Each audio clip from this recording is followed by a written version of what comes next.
It's thinking. Hello, everyone. Here we go.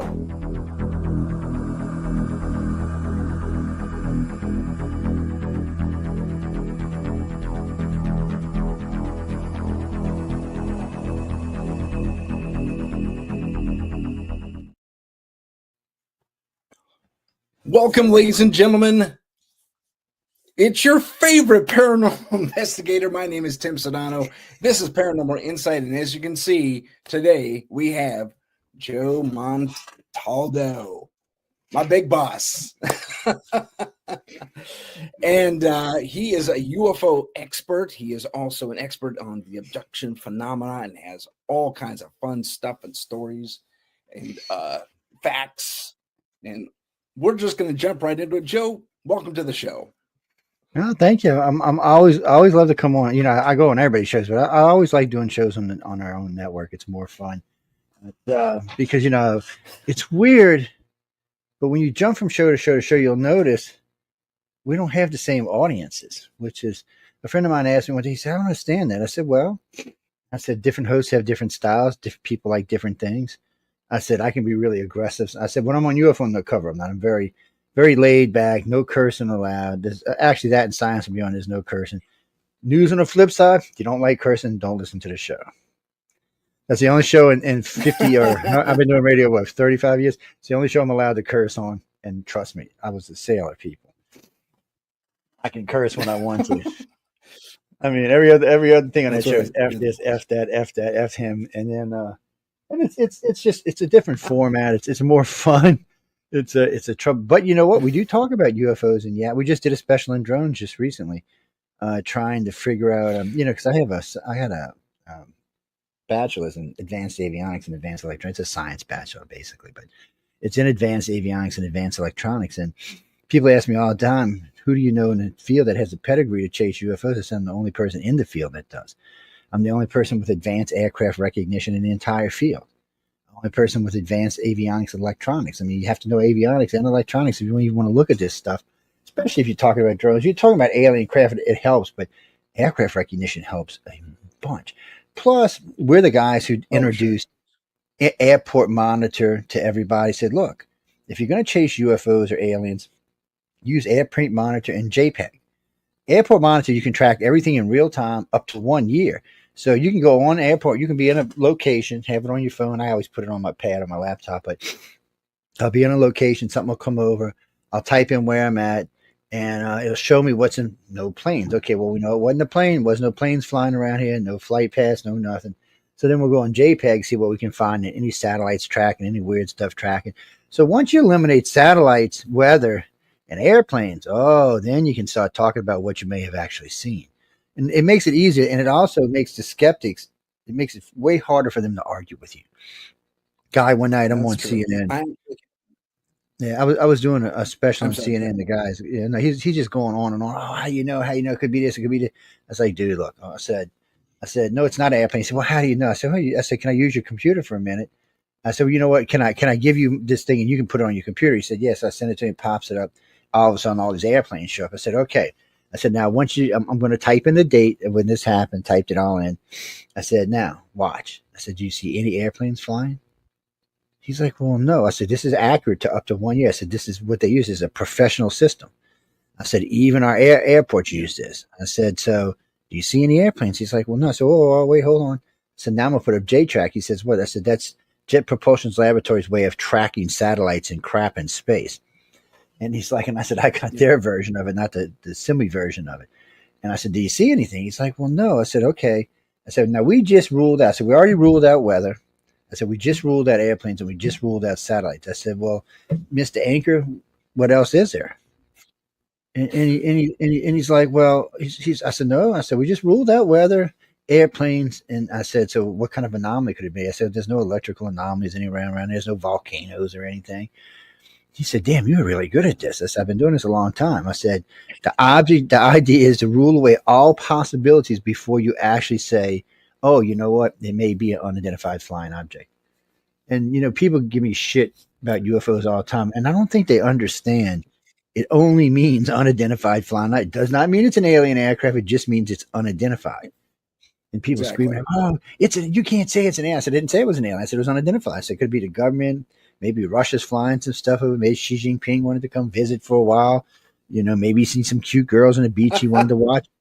I said, I mean, there's no telling, but I said Yeah. it's not any of our stuff, and we've already ruled all that out. And I said, now let's see if this is. I said, now I'm gonna pull it up on JPEGs. I mean, on oh, what's his name? Peter Davenport's map and Larry Hatch's map, and see if there's been activity in these areas before. Pull it up. Oh, well, look at this. There's been sightings here before, but not in the airplanes. I said, there's not even a flight path over here. I said, so what are these anomalies people keep saying? I said, he said, and that's when he goes, that's what he said. Oh, it's probably for some kind of fireballs coming out of a volcano. I said, there's no volcanoes within 500 miles of this place. I said, you're going to have to find something better. Oh, it's a ball of lightning. I said, there was no storms anywhere around. As you can't call it ball of lightning. There's no storm. There's no ball of lightning, my friend. I said, oh, it's swamp gas. I said, we're not in the South. We're talking about up north. I said, give me a break. Yes. So at the end, he's like, I'm getting tired of arguing with you. I said, there's no argument. I said, you already lost argument 15 minutes ago. I said, the point being is we don't know what it is. It's something anomalous, and it's flying around in our skies, and we cannot prove that. We know it's not an airplane. We know it's not a helicopter. And you know what's great about Airport Monitor is they'll tell you when something's top secret. They can't tell you where it's on, but they'll show you its flight path. They can't. A lot of times they won't show you where it's going, but they'll show you where it's coming from. Everything else shows you where it's going, where it's coming from, what time it left, what time it's supposed to arrive. Helicopters, airplanes, all sorts of stuff. Even drones now can be seen on it. Anything that's reported to the FAA can be seen on this now. So it's a great feature, and I like it because it does it in live time for people who want to go out and do field investigation work, which is fun. I mean, I don't know what you're going to prove off of field investigation work, but it is a lot of fun. Get out there and have some fun, and talk to people, watch some weird stuff fly over your head and stuff. But this is good training, and it shows you that it shows you a way to look at stuff without having to guess. Well, it's not an airplane. It's nothing like an airplane. No airplanes were around here. So and then you can move on in the process of elimination. Eventually you get to the point where, well, any way it goes, you can't call it alien because we just don't know, but we can also say it's not ours. And since we know Russia and China's not allowed to fly in our airspace, we can rule them out as well. So then it's time to see. That's when it's time to check all the back reports and say, okay, we've had this happen, this happened, this happened. One of the reasons ICAR, the organization I work for, started tracking sightings, because I used to argue with Stephen Bassett about this all the time. You'll never get to the truth chasing lights in the sky, and you won't. I said, but if you can correlate alien abductions with flights, then you've got something. He's like, well, what do you mean? I said, well, we know in this particular area we had 22 abductions reported. We also know in this particular area there was more than 33 UFOs sighted in areas where there was abductions reported. I said, that's a little more than a coincidence, man. I said, the more of these you get, the more you realize that something else is going on here. And he said, well, you think aliens just come take humans? I think aliens been taking humans for 100,000 years or more. I said, that's. I said, there's lots of proof to suggest somebody's been screwing around on our DNA. It's like, and they get upset about it, especially ufologists. Ufologists hate me. One of the guys told me one day, I was lecturing at the Washington Press Club in DC. I was talking with Edgar Mitchell, matter of fact, and guy comes up. He said, Joe, you got to be the most brilliant ufologist I've ever seen, but Jesus, man, you're crazy too. I'm like, why? He said, because you just can't be alien abductions all over the place. I'm like, why? I said, we can't stop them. I said, we can't even stop our government from abducting people, much less aliens. I mean, I'm like, give me a break here. Who do you think is doing this? And I said, so this is why I always tell people the same thing. If you're going to get into this field, before you start looking at this, that, and the other one from now, go back 1,000 years, 2,000 years, 3,000 years, and start looking at things flying in the sky. I said, remember this, people, after about 1700 or 1810 or something, that was the first time something flew in the air. That was a hot air balloon. That was it. Before that, for the 6,000 years of history before that, there was nothing flying in the sky. Nothing man-made anyway. That's but right. Yet, according to the ancients, there was shucking stuff flying all over the sky. One of my favorite ones is, there's I think it was during not the Inquisitions, the Crusades. There's a town in the Middle East. Yeah, there was a town in the Middle East that was being attacked by, I'm pretty sure, was one of the Crusades armies. It was just attacking them. And for almost 3 years, and they couldn't get in.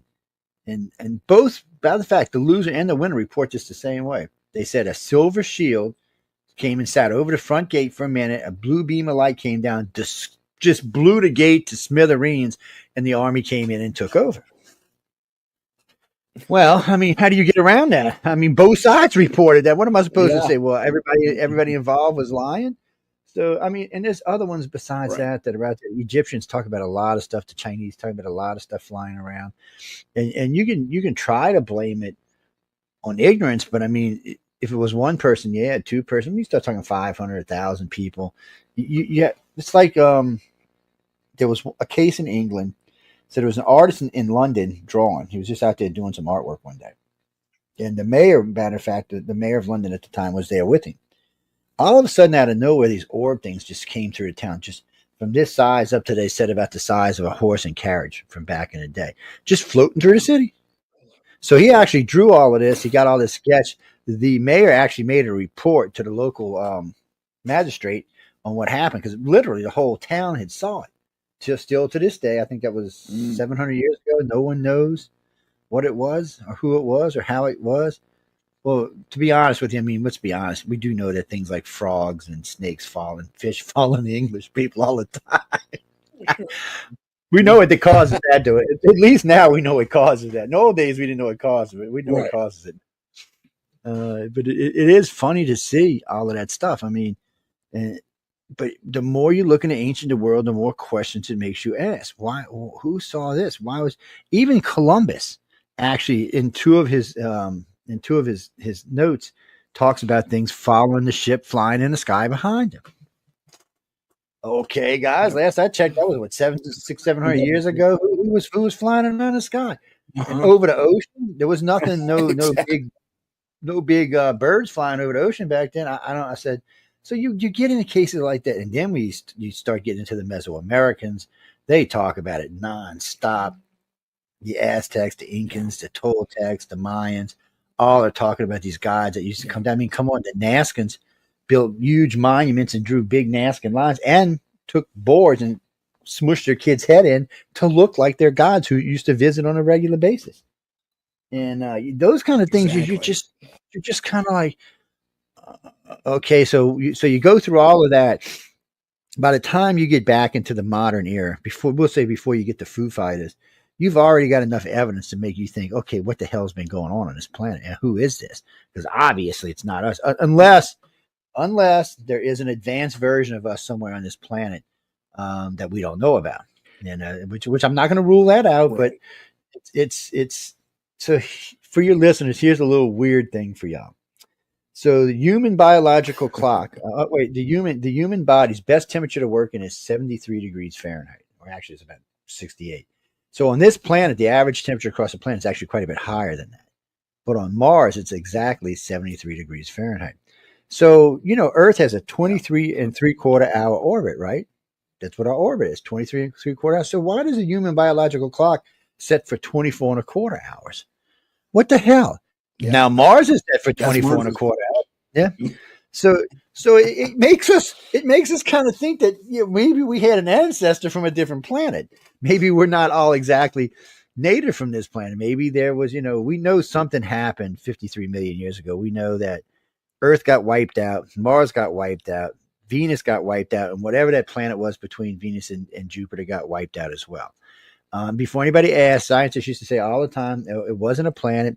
It was just leftover debris from when we started forming. But now they know, because they're exploring it for mining in the future, there are certain asteroids that have materials that can only be made by compression, like a planet forming, not a planet being destroyed. Exactly. So that kind of rules it. Yeah. So it was a planet 5 times the size of Earth. Could have been the Rebrew, as far as we know. That's what everybody kept telling me about in the Rebrew, but I couldn't find it anywhere. People are writing to me, it's Captain the Rebrew, come on my show. Joe, I'm telling you it exists. I'm like, dude, y'all say every 3,600 years. I said, we've got 6,000 years of Egyptian and Chinese history, which were great astronomers. And guess what? Neither one of them talk about this planet. I said, matter of fact, the only ones that do talk about it is the Sumerians, and they didn't have astronomy. And besides, we know now. Not to the level Egyptians had. No way. No way. No, not even close. But we know now nothing the size, 5 times the size of Earth could even come through our solar system. If it came through, we'd be just dust. And if it comes to like the Sumerians said, we come and park off the. No, people. I'm sorry. Anything got even close to our planet that size would wipe us into out. We'd just be dust. Oh, the gravity would kill us. So we know that's not true. We know that wasn't coming through. And if there was one 5 times the size of Earth, maybe it got caught by Jupiter's gravity coming through one time and Jupiter crushed it. Or there was a war. We don't know. As far as we know, that planet, Earth, Mars, and Jupiter could have all been. Venus, Mars, Earth, and whatever the planet was between Mars and Jupiter could have been inhabited. We could have just been. We can just be the remnants of whatever happened. I mean, we may just simply be the survivors of what went down. And you have to kind of stop and wonder: is it possible that because when people describe the Greys sound like they would have been native to Mars. I mean, they're all cartilage. They don't have bones like we do. They can move way differently than we do. They can crawl on ceilings, walk on sides of walls, and their eyes and their body are designed for what? A low light, low G environment. Well, that's what Mars is: low light, low G environment. It's not like they were big. Like the human aliens are like 7 foot tall, 500-600 pounds. Extremely strong. They sound like they may have came from a higher G environment, maybe like the 5th planet, which would have been anywhere from 3 to 5 G planet. So this is all speculation, but it's stuff that people, especially ufologists, don't think about.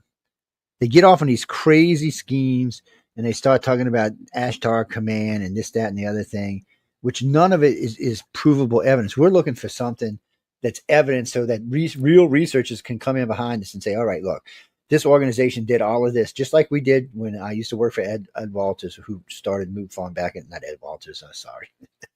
Ed Walters is golf freak. Sorry about that, guys. I'm sorry. Why? Because I knew him in person. But I remember when we started with MUFON and we were with him for a long time. And then every report I sent in just disappeared. It was like the black hole of Calcutta. They would just disappear. And I got to the point where I was really getting tired of it. So I said, you know what? I went and seen the big boss. I said, I don't know. I think I'm going to have to leave. He said, well, do this. He said, why don't you see how many abductions we have inside the organization and find out what the criteria is for an abduction? So me and about 6 or 7 MUFON investors got together. We found 5,000 cases that we considered legit. And we went through to see if there was anything in them the same. So that was actually the start of the first really. Now we got 125,000 cases. And we've got the blood type study, the gray study, the human study, reptilian study. We've got studies out of Brazil that were done strictly about the human aliens. We got ones done out of Spain, actually out of Portugal, strictly done for about reptilians, about 6,000 each one of those cases. So it was different for us. We were accumulating, still are accumulating data. We're looking for similarities, things that are the same. Abductions happen, but I don't think every abduction is going to be the same. If they've been doing it for this long, they must have a plan. How long and why do they take this one and not that one? Yeah, and then the thing is, somebody asked, they're following one genetic line or another. Yeah, well, I think they caused the genetic. Well, I think sort of they caused it. So if the stories are true, so the Sumerians have a story about the creation of man, who said that there was a race that came here that built 2 great white dome cities. It was a race that couldn't breathe the atmosphere on this planet. Then they say they're the human type aliens. They give them all kind of names, but the best way to describe them is a human type aliens. So they built their self, so they could breathe air. Well, that race decided, well, wait a minute, we're omnipotent super beings. Why are we getting our fingers daily digging for gold, digging for this, planting? So we're not going to do it. So they created what the Sumerians called the 7 creations of man, which some had wings, some had different kind of heads. But in the end, they created a race kind of like us. I mean, they look just like us, a little shorter, a little stockier, not really self-aware so much. They did what they were told. They procreated, they made beer, they plowed the fields, they did what they were procreated. Well, the Nemos, which the Dogon talk about in great detail, which were reptilians, came down, started stealing the women, bringing the women, raping them, bringing them back pregnant. So the first time I heard these stories, I was under the impression that when the children were born, because they always said they were different, that I was under the impression maybe they looked different. Nah, that wasn't what it was. They had become self-aware. Ladies and gentlemen, in case you don't know, every human on this planet has a reptilian in their brain, every one of us. And without it, we'd be docile little, I can't even say on the show what we'd be, but let's just say we'd be docile and leave it at that. And we would be the perfect followers is what we would be. Well, when that reptilian DNA entered us, we became more aggressive, and not in a hateful way. We just said, look, if you want us to plow the field, give us a reason for it. Well, eventually the Sumerians couldn't, and eventually the Sumerians were overtaken, and the alien race was overtaken. So now you have us.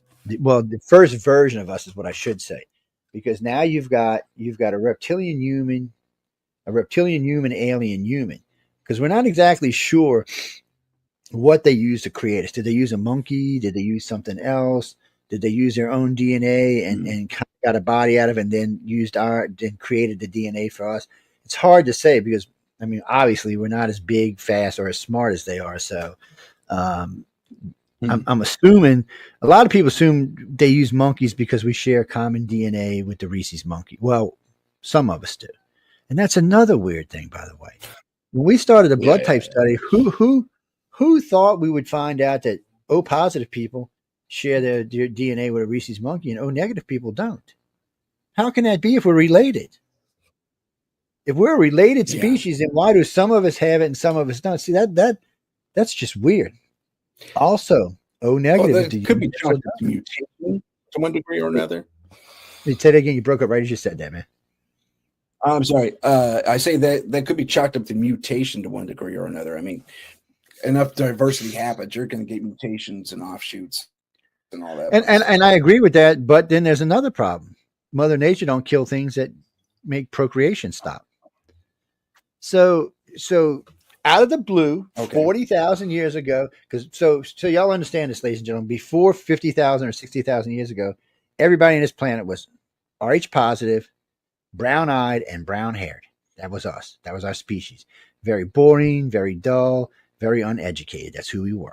I'm not hating our ancestors, but that's who we were. And that's science. It's not bullshit, y'all. That's just simple science. All of a sudden, out of the blue, bam, Rh negative comes on the scene. Now, Rh negative is a baby killer. Why would Mother Nature create a baby killer? We weren't overpopulated back then. Did she know something we didn't know? I mean, so until I think the 80s, or it might even been the early 90s, you might remember this, but you youngsters aren't going to remember this. We used to have to get, in order to get married, we used to have to get a blood test. And the reason why is to make sure the father and the mother were compatible to have a baby. How do y'all like that? There was a time on this planet we live on right now, that we were not always compatible with each other to have babies. How can that be if we're the same species? How can we not be compatible? So now you have a natural mutation. We'll just call it a natural mutation, popped up out of nowhere, creates Rh negative, and it creates something that kills babies. Oh, I'm just confused by that. Now, as science, there was a gentleman in Australia they found who had a gene called the anti-dinogen D gene, if I remember correctly. Now you can get a shot and you can have your baby. You don't have to have the blood test anymore, but that's recent science. Before that, for the existence of man, since this happened, and I'm sure in the old days they couldn't figure out why there were so many stillborn babies. Well, now we understand why. They were breeding with people they weren't supposed to be breeding with. So here we are, 40,000 years later. Rh negative is about 16% of the population. Okay, now, this is a baby killer. Remember this, and somehow or another, it still managed to get 16% in just 40,000 years. And in a million years, what is the percentage of Rh negative people going to be? 50, 60, 70%? Yeah. Or are they going to breed out the Rh positive? Is that what's going to, did someone start a new race inside the old race? And why? Are Rh negative people any smarter? Could be. I think a lot of it is physical because we have the universal donor, which is Rh, which is O negative. Oh, signal. Okay, sorry. Yeah, it's tough, man. It gets. I worked with 3 different hematologists on this, and we still have the maps up on the websites even today. And it's even they were dumbfounded by it. No one understand where this blood started from. No one can give you a vested reason on why this happened. Because we were already 2 million years old when this happened. So why? Mm-hmm. What was it? What and who was it? Where did it happen? Did it happen in Europe? Did it happen in Africa? Did it happen somewhere over here? Nobody really knows. They just know it happened. And then you got other things with Rh negatives. Like I said, Rh positive people share 2% of their genes with the rhesus monkey. Rh negative people do not. They have no monkey genes. Oh shit! How can they not have monkey genes? We're all descended of monkey. People, there's something wrong with this. Okay, I'm just saying. It's not my science. There's just something completely wrong with this. And so the more you get into this, the more, to be honest with you, the more we learn, the more questions it caused.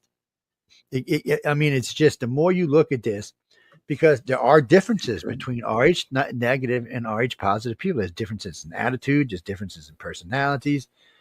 Marco, where are you? Oh, you're my messenger. All right. There's differences in a lot of things. So why? I mean, something, whether it was a universal thing, whatever it was that tripped this off, I've obviously knew something we didn't. They didn't think that the Rh positive race was going to be enough. They weren't going to be able to survive. They needed that infusion of, the Rh negative. And if it keeps up like this, eventually the Rh negative will outbreed the Rh positive. It's just a matter of time. If current trends stay on track, in 200,000-300,000 years, it'll be 50% of the population will be Rh negative. And they're definitely different. They have different attitudes. They look at the worlds differently. And here's another, and remember this, y'all going to love this. So Rh negative is a mutation. Okay. It's a mutation. So without it, there would be no green eyes, no blue eyes, no gray eyes, no red eyes, none of those. The only thing there would be is brown eyes. Without this mutation, you would not have this. So to make it even worse, the majority of world leaders have blue or green eyes. The majority of movie stars and singers have blue or green eyes. And remember, green eyes is only 2% of the world's population. Blue is only 12%.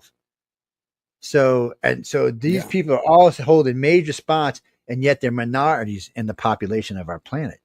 What the hell? Is it just, did you just vote for, Joe Blow over there because he had blue eyes? I'm not voting because of his eye color. I'm voting because of his whatever. But I'm not voting. But it does seem to make a difference. It really does. And we don't, I'd be lying to you if we say we knew why, but these kind of things seem to show an adjustment in the human race around 40 or 50,000 years ago. For some people say it's 25,000. Some people say it's 50,000. It's somewhere in that range, but there was an adjustment made in our population. And there was a significant adjustment. I almost killed the computer last night. I dumped a whole glass of Coke on it. Thank God most of it rolled off on the floor. It's a brand new computer too. I was like, son of a bitch. Oh, you must be mad. It was my own fault. So I never put a Coke. Yeah, not good. Yeah. Let's do a brief jump back to our aliens, because I had a few notes and questions I wanted to ask you. Evil Michelle. So we've had a lot of experiencers give a lot of different descriptions of these things. First off, for you, are aliens biological entities? They're definitely they're definitely biological entities. That gets complicated because, like the grays, see, that's what I think a lot of people don't understand. So when you get in the grays, there's 1, 2, 3, 4. There's 3 color types of grays and 1, 2, 3, 4 heights of grays. And there's not an android. What do you call them when they're half alive and half robot? Cyborg. Yes. So the grays, you'll see some of them. They're 3 foot, and the other 3 foots can control them through thought. So it's like a working group for the grays themselves, but they're definitely not completely alive, and which is kind of strange in itself. And then you've got the 3 foot grays who seem to be, well, they're strong enough to lift my 250 pounds up with just a grab on my ankle and drag me around. So they're way more powerful than we are. Their brains are, God, on a capacity maybe 10 or 12 times the size of ours. So, and that's another weird thing. When I first got in this field, I was under the impression that the grays worked for the humans, aliens, and the reptilians. Come to find out that is not true, that both the human and reptilians are actually scared of the grays. So when you get into contact these, when there's a group of them together, They're scared of the gray. Even the little 3-foot grays, they're scared of. People talk about it all the time. Big reptilian come, he's 7'7", 8 foot, 600 pounds. He sees a gray, puts his head down, walks past him. Really? I mean, he looks like he just reach over and crush him. Obviously, he can't. So the story really goes that a long time ago, many moons ago, the light beams came from a different galaxy to this galaxy. When they got here, they found the galaxy at war. They're just people all over the place were at war. So they've stumbled across the gray world and modified them basically to be the galactic policemen. Is what they did. And that's what they are today. So when you talk about the councils and all of that, that's really what they are. So if you go back in time, let's say you go back just 2,000, let's say you go back 3,000 years, you're not going to see any mention of the grays. You will see mention of the reptilians and humans, but not of the grays. The grays didn't seem to pop on the scene till around just before the time of Christ. Don't ask me why. I have no idea. But so, I was thinking, the Sumerians, not the Sumerians, the Mesoamericans were talking about them, but the Mesoamericans were talking about them after the time of Christ. So I actually had to go back and look because I was thinking, no. Because I can find one set of hieroglyphs at around 26 or 2,800 years ago that are definitely, the Egyptians are definitely showing these as grays. Definitely. No ifs, ands, or about. But that's the only place. Before that, it's the human aliens and the reptilians. So the Egyptians, when people describe the human aliens, they describe them looking a lot like us, especially if they're frontal and they look almost identical to us, except they have 6 fingers and 6 toes. But their head actually extends back about another 6 or maybe 12 inches. And it kind of sticks back and bends up a little bit. It's kind of like, so you know what that's a description of, right? The Egyptian pharaohs, who supposedly had that disease that made their heads go like that. It's also the same descriptions of the Nazcans boarding their children. So now we have 2 different places we know that these human aliens were interfering. For sure. It's not even a guess anymore. We know they were there. Yeah, it is. And it's like one side and the other side. And so we now know that was part of it. And like I said, I like to do research, which just, ufology is not happy with people like me because I'm looking for truth and they're looking for dollars. And if I wanted to make dollars, I could have made a lot of money. But it's just whatever is the sensational story is the one they're looking for. If it's sensational, fine by me. If it's not, if it's proof, sensational or not, I'm interested in it. If it connects some dots together, I'm interested in it. If it brings me another piece of the puzzle, I'm interested in it. And matter of fact, one of the guys at MUFON got mad at me the other day. He was being a smart. I said, let me tell you something, dude. I said, we have far more pieces of the puzzle than you do. Y'all been chasing lights in the sky for 50 years.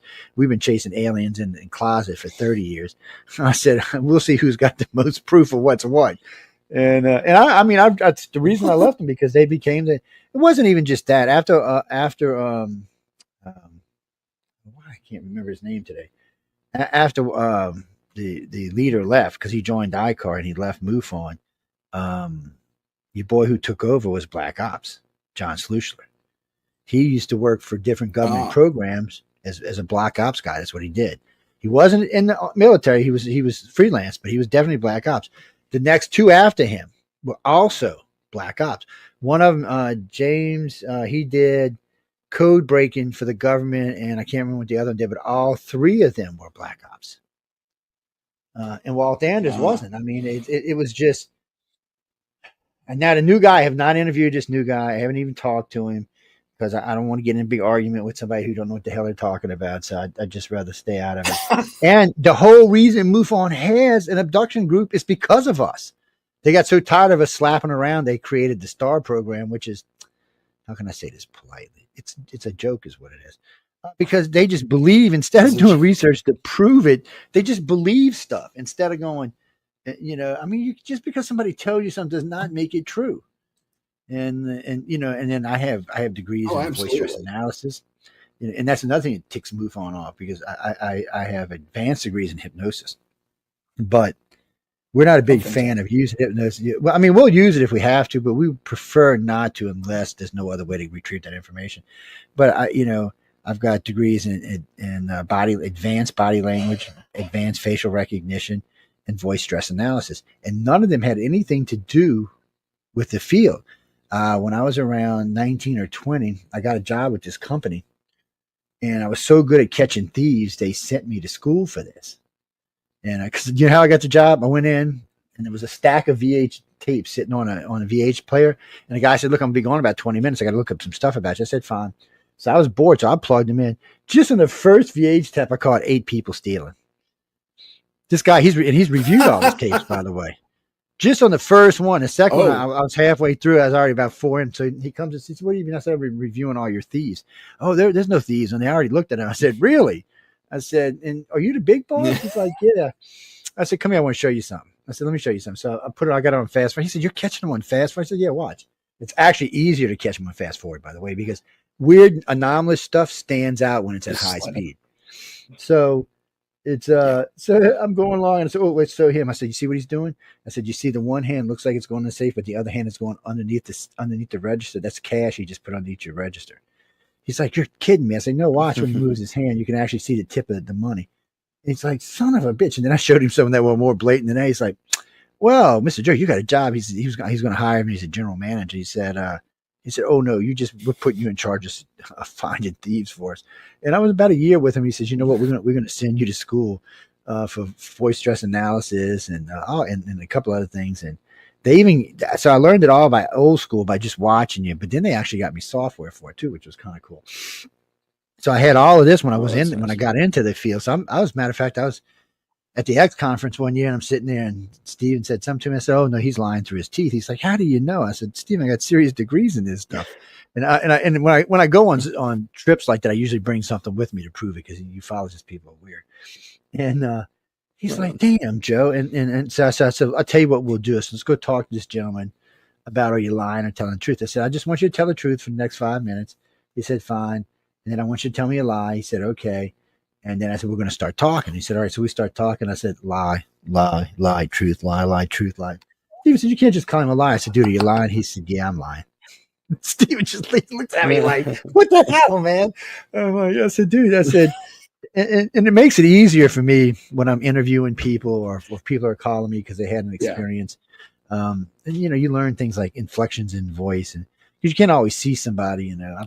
I mean, today you can, but in the old days you couldn't. A lot of times it was just audio. Today we'll do something like StreamYard and get on any one of the different venues we do and talk. And I tell people, I know I'm upfront with them, and you can tell some people get instantly nervous, just instantly nervous. And I was like, "No, it's nothing. If you're telling the truth, there's no reason to be nervous." And he's like, but you might think I'm lying." I said, "Not if you're telling the truth. I won't think you're lying." I said, "Doesn't matter how crazy what you say.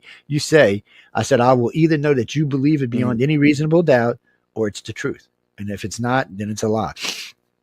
And I sat and I get that a lot myself with my group. So yeah, well, yeah. See, you got to be like that. I mean, clients call in. Yeah. You've got to take your time to work through people, because you don't want to taint your evidence or your research with something that turns out to be an absolute, like what was his name, Doty. First time I met Doty, I was in California, and I said, "Dude, you are so blankety full of blankety," and Stan Friedman was standing next to him. He said, and I'd already interviewed him by that time. Yeah, I mean, I knew Stanton well. All together before he passed, I think I had like 60 interviews with him. And I even did interviews with him on what he did for a living, and not ufology stuff.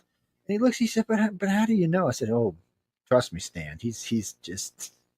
And the more he talked, I'm like, "I got to go." He's like, "Well," I said, "because I'm going to have to say something if I don't leave."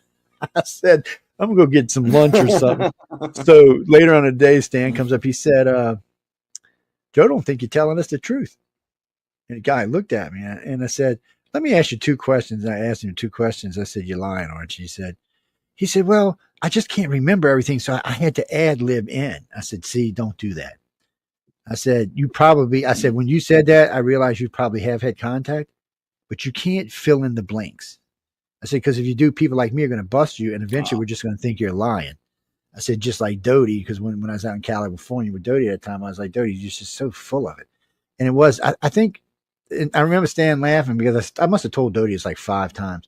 And it wasn't even 6 weeks later he came out as a disinformation agent. And was like, Stan was like, "I can't believe he did that because you busted him." I said, "Probably so."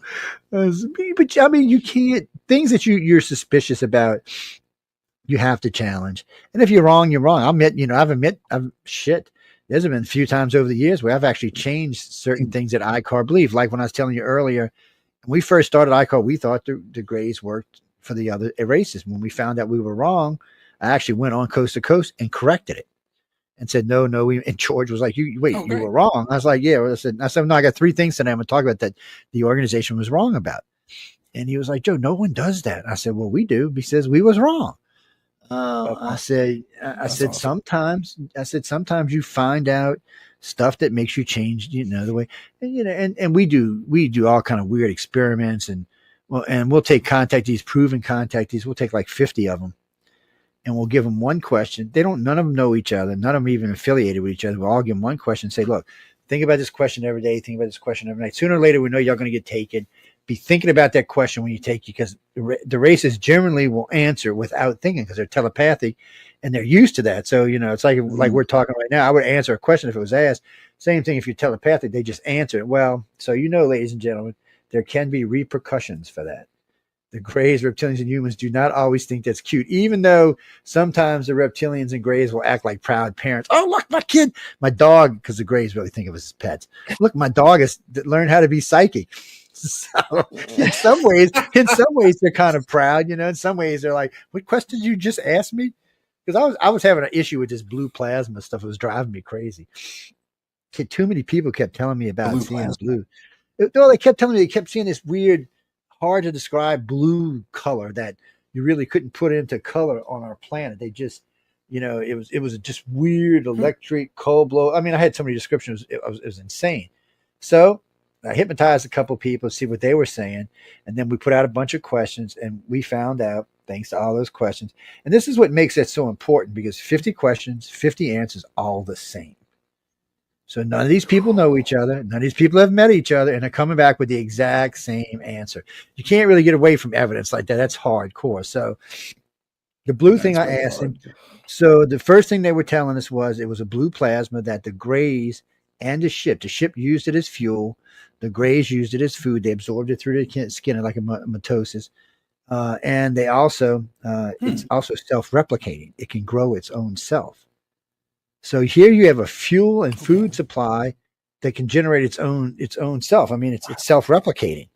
So you have this. Now we also found out that they use it to put humans in after an abduction to help them regenerate and feel better. And a lot of humans say when they first, because they just drop them in this plasma and you're in it. There's no way to breathe. So most humans, they're trying to hold their breath because they're in this weird plasma, but you can breathe in it and it rejuvenates the body. And a lot of contactees talk about it. Makes them feel really good for several weeks after experiencing it. So we found out that that's what this was. And it was being used for this. And we were like, wow, well, this is just, and also it taught us something we didn't know about. So grays grays aren't gray to start off with. They're not actually gray. They're it's hard to describe, but they're not gray as like we think of gray. So what happens is when a gray, the gray color grays we'll call them, when they absorb this blue plasma through their skin, they come out with this shiny blue color. They don't look gray at all. Oh. And as the food leaves their system, they get almost translucent looking. I think that's why people think they're gray. It's kind of more like a clear, whitish kind of color, but that's why. And then there are white grays and there are brown grays, but they're also the same way. When that food's in their system, it tints their color. So the white grays, when they're blue, they look blue.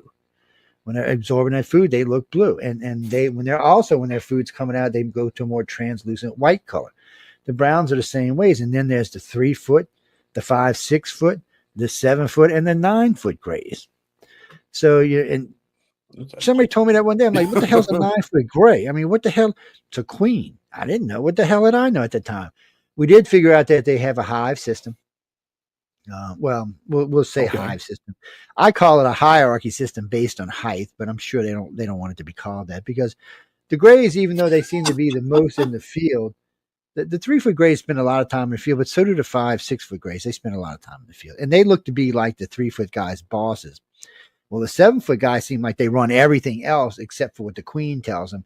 And the 7 to 8 foot, they're like consorts to the queen anyway.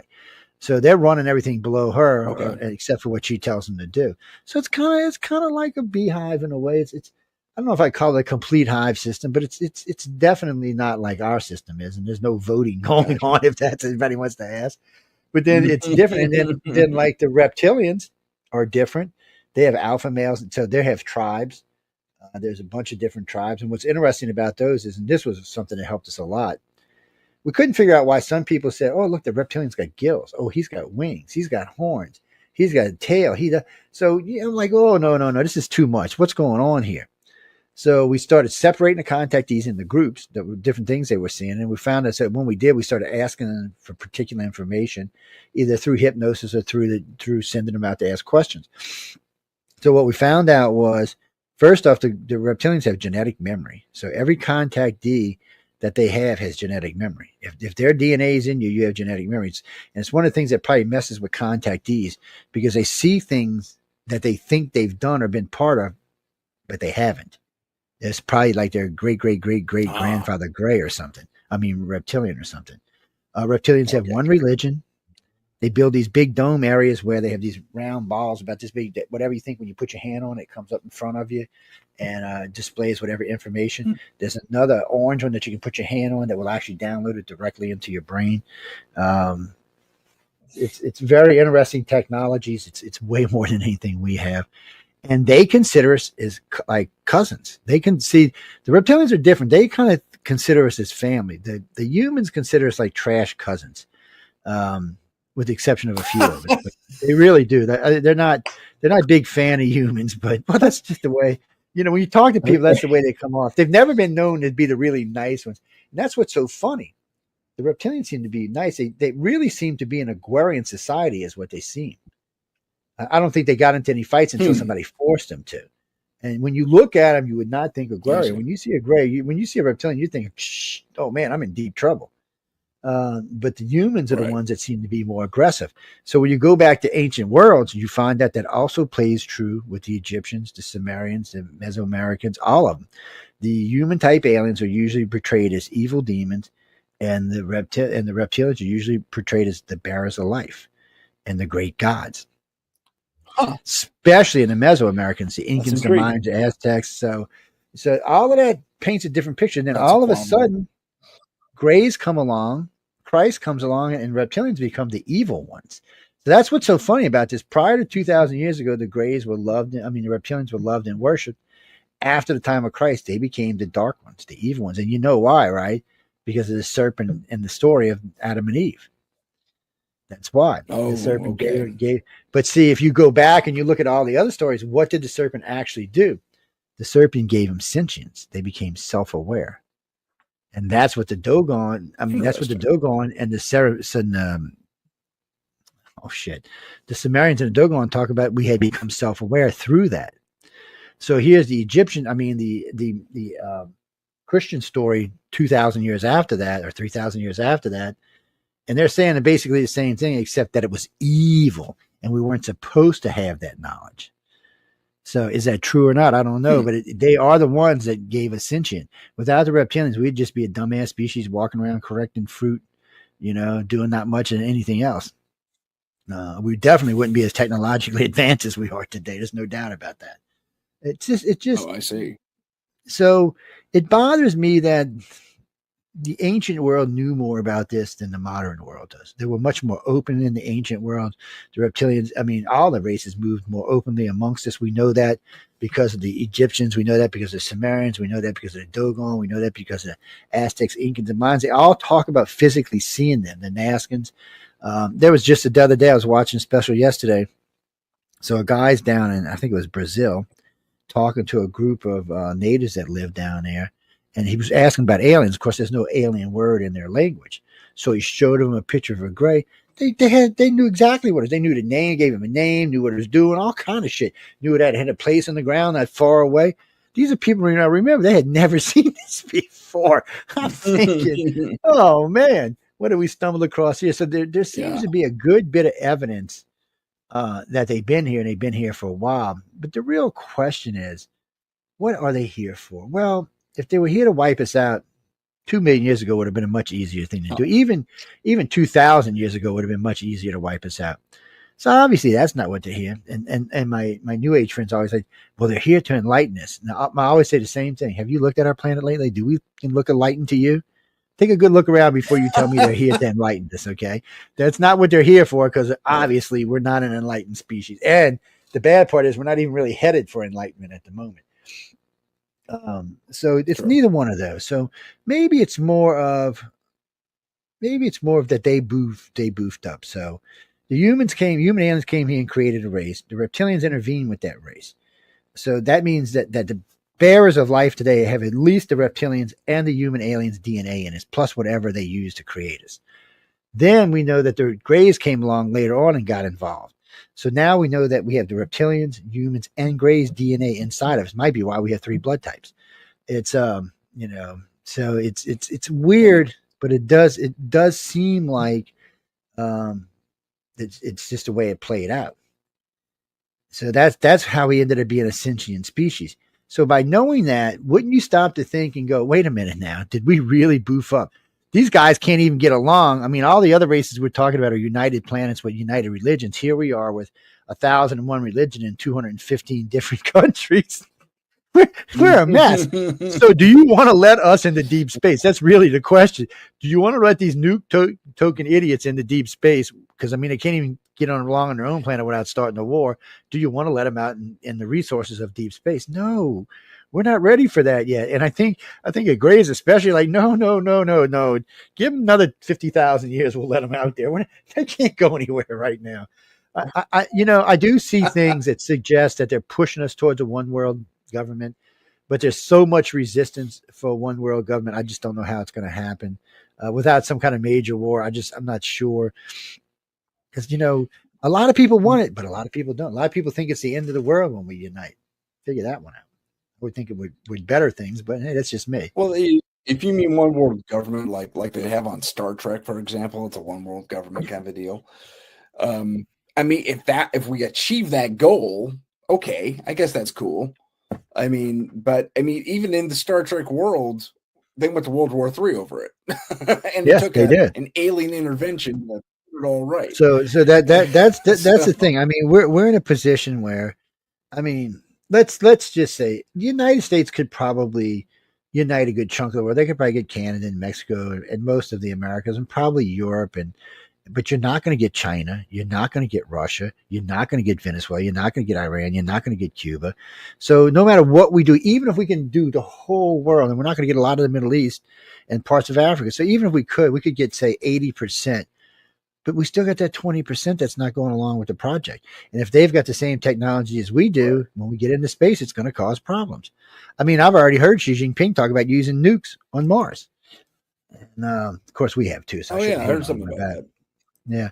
Well, they think that they can use nukes to thicken the atmosphere so that the first goal of colonization of Mars is not to terraform the planet, at least not in the way we think of it, but it's to thicken the atmosphere. So NASA said it wants to drop off these massive machines. Actually, want to build them there. And all they're going to do is drive around and scoop up dirt and burn the dirt as carbon and let the carbon go in the atmosphere. They said after about 15 years of that, the atmosphere will be thick enough that you and I won't have to wear suits anymore, just breathing apparatus. No more suits. You won't have to wear them. You'll be able to walk around, and the atmosphere will be thick enough to keep the radiation out, because Mars don't get as much radiation as we do anyway, but it'll be thick enough to keep it out. So we'll be able to walk around. We'll be able to work, and it'll be a lot easier to work on Mars because the gravity is 1/3 of Earth. So it'll all around be easier. It'll be another, I don't know, 10,000 years of really terraforming before we'll be able to breathe on the planet. And plus, they're going to have some other issues they're going to have to work out. But still, we're well on our way to that. And, and there's another big bonus for people. If you're over the age of 50, you want to volunteer to go to Mars. It'll add 30 to 40 years to your life. Easy. For a couple of reasons. One, all that gravity that drags us down on planet Earth, that gives us arthritis and makes our hearts and all of our muscles go out, that's not on Mars. Your heart will not, if you're on blood pressure medicine right now, when you go to Mars, you won't be on it anymore. Your heart will work about 1/3 of what it works right now, if even that much. It's going to be way less. You're not going to have all this stuff dragging down on your body, on all your muscles and all your arteries, on all of your different, livers and kidneys and everything else on your, sorry, liver. I mean, say that plurally, but all the rest of your organs in your body, it'll add a good bit of life. So if you're 60 right now and you go to Mars, you'll probably live to be 100, 120 years old, and not in old rickety shape either. You'll be in decent shape. Just now, if we were to send you to a 2G environment planet, your ass would be dead in 10 years. If you're already close to it, you'd be dead in 10. There's going to be a lot we learn. I mean, there are going to be places that we're going to be superhumans and places we're going to be like ants. Just depends. Can you imagine us on a world 10 times the size of Earth? We'll have to have exoskeletons just to walk around. Oh yeah, we need iron suits. Yeah, because it would crush your lungs just trying to breathe the atmosphere. Terrazzo, it's interesting. I mean, there's just so much going on, and crazy Elon wants to go to Mars no matter what. He wants to go there because he wants X to be ruling the world. I'm telling you, X is going to be Drax, whatever his name is, the guy from us, 007. It was a James Bond. It was Roger Moore. It was the one when they had the space shuttle and they went to space, and he built a big space station out there with all the perfect people. Yes, and then Moonraker. That's what it was called. Yeah, it was called Moonraker, but it was. So he built all of that, and then when he got all his perfect people up there, he started launching these globes to kill everybody. I'm thinking, this could be Elon's plan. People go to Mars, get 10, 15 million people on Mars, and then wipe out Earth, and then come back and resettle it the way he wants to. Emperor Elon. And before anybody asks me, I actually like Elon, but I don't trust anybody. He's got too much going on. It makes me nervous. It just makes me nervous. No, I think he's. He's got that new chip that helps you to walk and talk and do all kind of stuff. So the chip he made, they can now put body parts on you, and you can work it through thought. So it teaches you how to walk. So you can actually start walking and using your hands and writing again. They were watching them using computers the other day with the chip. Just by thinking about it, mouse was going around, everything was doing what it was supposed to. That's a serious technology, people, and that's his. And remember, he was one of the first inventors of AI and gave it to us for free. Yeah. And he busted them, what's over at Twitter. So he gave us free speech back. I still don't like him that much, though. I do like him, but I don't like him. It's a love-hate relationship. Let's do it like that. It's a love-hate relationship. I get you. I just sometimes when people are too good to be true, you gotta kind of step back and say, "Uh-oh." Besides, you gotta ask the question, don't you? Yeah, you do. That's like Michelle. You gotta keep an eye on her because she's evil, man. Jackie, I'm talking about Michelle that runs the network. She's evil. You gotta keep an eye on her, man. Oh no, she's cool. She's Satan's ex-wife. She divorced him and took everything he had. That should tell you something right there. No, Jim, I'm serious. She divorced Satan. She's, I'm done with you. I'm out of here, buddy. Satan's scared her. I'm telling you, man, Satan's scared her. You don't want to mess with her. I torture all the hosts with her all the time. She's really a sweetie pie. I like she has to put up with Yeah, she has to put up with me all the time if it drives her crazy. But I asked her when I offered her a job, I said, "You really want to come over here? It's going to be a pain in the ass." Right? But her and I do every now and then. Her and I do some shows together. I mean, not besides our own shows. We got a show called The Gray Zone, but it's only pay for listen, so you can only get it when it's up and available, or when we're playing it when we're doing a live show or something. Sorry, guys, it'll be back on pay for listen probably later this year. It's a really good show. It's got a lot of research in it, and it's about all sorts of different things. Michelle likes to do research. I was like, Michelle, we're going to research this, and she'll call me like the end of the week. Oh, I only got about 25 hours into this week. And it made it fun that we did everything too. And then one of my co-hosts was the guy who worked on the Shroud of Turin, John DeSalvo. That was an interesting show. Crazy. Yes, that was it. Yeah. And well, they say it's not Christ. So I was like, "Oh, you had to say that live, didn't you?" He said, "Well, it's not." I'm like, "Oh, I'm not arguing with you. I'm just saying you had to say it live." Okay, and then that's interesting. The lights, the lights lit up. They said something about it's just not the right era. It's too old. It's not the right era. They think it was before Christ. And I was like, wow.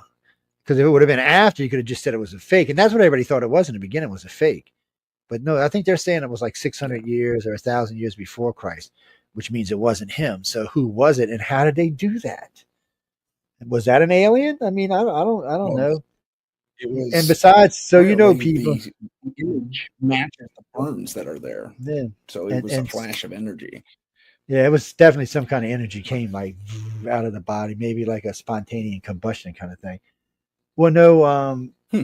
see you right there in my messenger, Jackie. It's well, no, that's not what Christ looked like. So in the Bible, it describes him as being gamely. Gamely means ugly. And being from where he was, he should have been much darker than what we see. Yeah, so I see. it's all well, he's Doofus is from the Middle East. Yes. Yes, he's Middle Well, yeah, East most Bethlehem. Middle Yeah, Easterners tend to be a little bit browner than us. Um, they're not like African, but they're definitely we'd just say tan. How's that? They just look like tanned Americans with black extra hair. tan.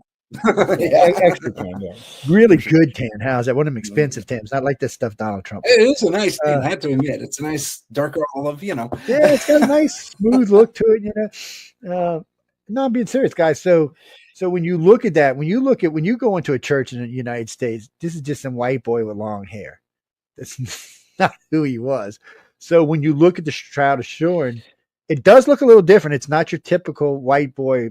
The hair's a little different, the face a little different, the beard, mustache a little different. But yeah, it just seems like who was it? One of the Vatican people said they thought he was a famous Roman soldier. Roman was around for Wow. what He got 2,000 beat years. up So from a soldier. so yeah, I know that's what I said. I'm kind of like, well, no, Yeah. Jackie, We Romans love you a lot. invented crucifixion. I know. No. No, the Romans invented crucifixion, and stigmata, if it's in the right places, is real. They didn't nail him through his hand. You couldn't do that. The hand would have ripped apart. So when you hang somebody Yeah, in a crucifix, you have to nail him through here, and you have to nail him to the top part of the ankle, because if not, it's going to go.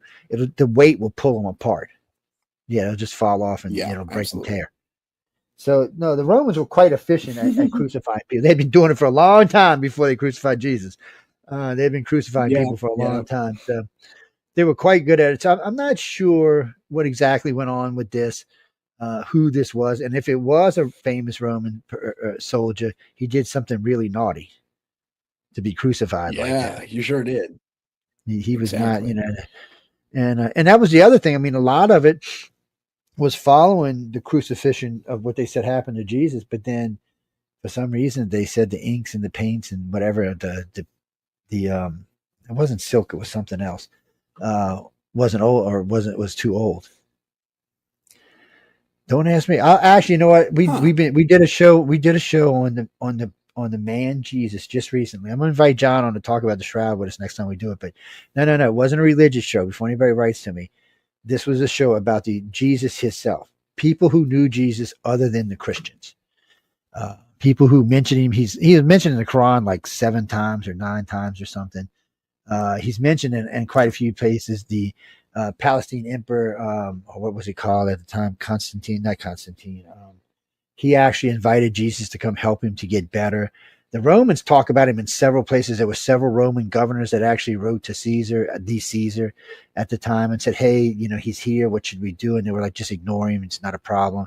So you notice, people, Romans didn't have a problem with the man called Jesus. The Jews did. That's where the problem lay.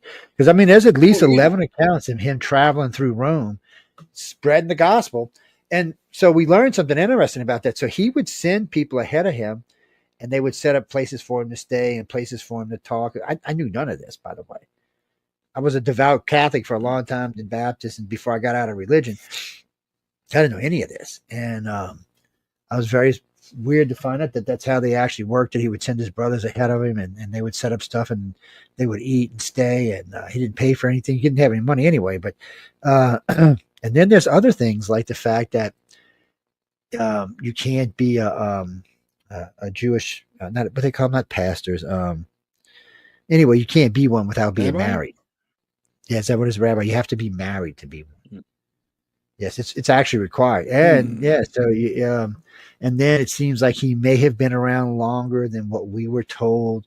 When you start getting into some of the places around the world where they said they had seen him, it puts him dead. Plus, he got married, and then of course there's all kind of rumors of 3 or 4 kids. It's you know what? Whoever just popped that up on my screen, I have no idea what. Some people say it's Linus and Claire. There's a lot of people who want to take credit for being the descendants of Jesus. Until one of them makes a miracle, I'm not buying it. I'm telling y'all. It's I'm not saying that he didn't get married and have kids. Well, I keep my messengers up. Anytime I'm online, I've been doing this for so long that I got we used to have them on, first we had them on Yahoo, then we had them on Pal Talk. So when we left Pal Talk, everybody decided that instead of getting on all these different groups, I have 3 different personal pages. And now Facebook's let you merge your messengers together. So they just type and it comes up on my messenger. I always keep it. It used to kind of be a pain because there'd be 5 boxes open. Now it's just 1. So I just leave them up there because I know they're listening, and they'll write some dumb stuff sometimes. I do encourage them though, because of Michelle, to come into the chat groups. It's just hard to get them in there. Oh, and Jimmy, I didn't think about it. I could have put us on Rumble. I just didn't think about it till just now. I should have put us on Rumble. I mean, I did. I'll put it on later on, but it's usually, man, Rumble's an interesting place. It's very weird. Yeah, sure is. Hey, Joe, I am going to take just a moment to do a station identification, okay? Okay, here we go. We'll be back in 80 seconds, everyone. If I can find it, I just suddenly lost. Oh, there it is. I found it. Here we go. All right. See you in 80 seconds. This is the United Public Radio Network, 107.7 FM in New Orleans and 105.3 in the Gulf Coast. UPRN TalkRadio.com. Esoteric programming at its finest. Our symbol, the trident, gifted to us by the priests of Troy Xenos centuries ago when one of the first monster hunting teams out of Corinth battled a contingent of Vrykula that had infested their temple. After the victory over the monsters, the head priest declared, "You are 3 lances acting as one, not unlike Poseidon's mighty trident of light. That would become our name, the Trident of Light, for the good we did and still do against the dark evils of this world." Available at Amazon Books. Follow us on Instagram at paranormal.insight. Stay informed on upcoming shows, ask questions, and see what chilling paranormal stories we're following. Don't forget to follow us on YouTube at paranormal_insight. Click the live tab to see our latest videos. And we are back. We stopped talking about UFOs there for a second because we just got on an interesting track. It's easy to go. It's easy. It's easy to do. Well, you know, I lost a really good job one time because I said Jesus could have been an astronaut. And I mean, a high-paying job at that, too. Oh, really? So that's just like 42 years ago, 43 years ago. But I was working for a company, a big chain company, too. And I was a GM, and I was making big money for them, plus bonuses. And I was talking to one of my shift managers one day, and I said, "Yeah." She said something about Jesus. Well, he could just easily have been an astronaut. I mean, we don't really know because none of us were back there. I should have never said that because the family that owned the company was very Christian.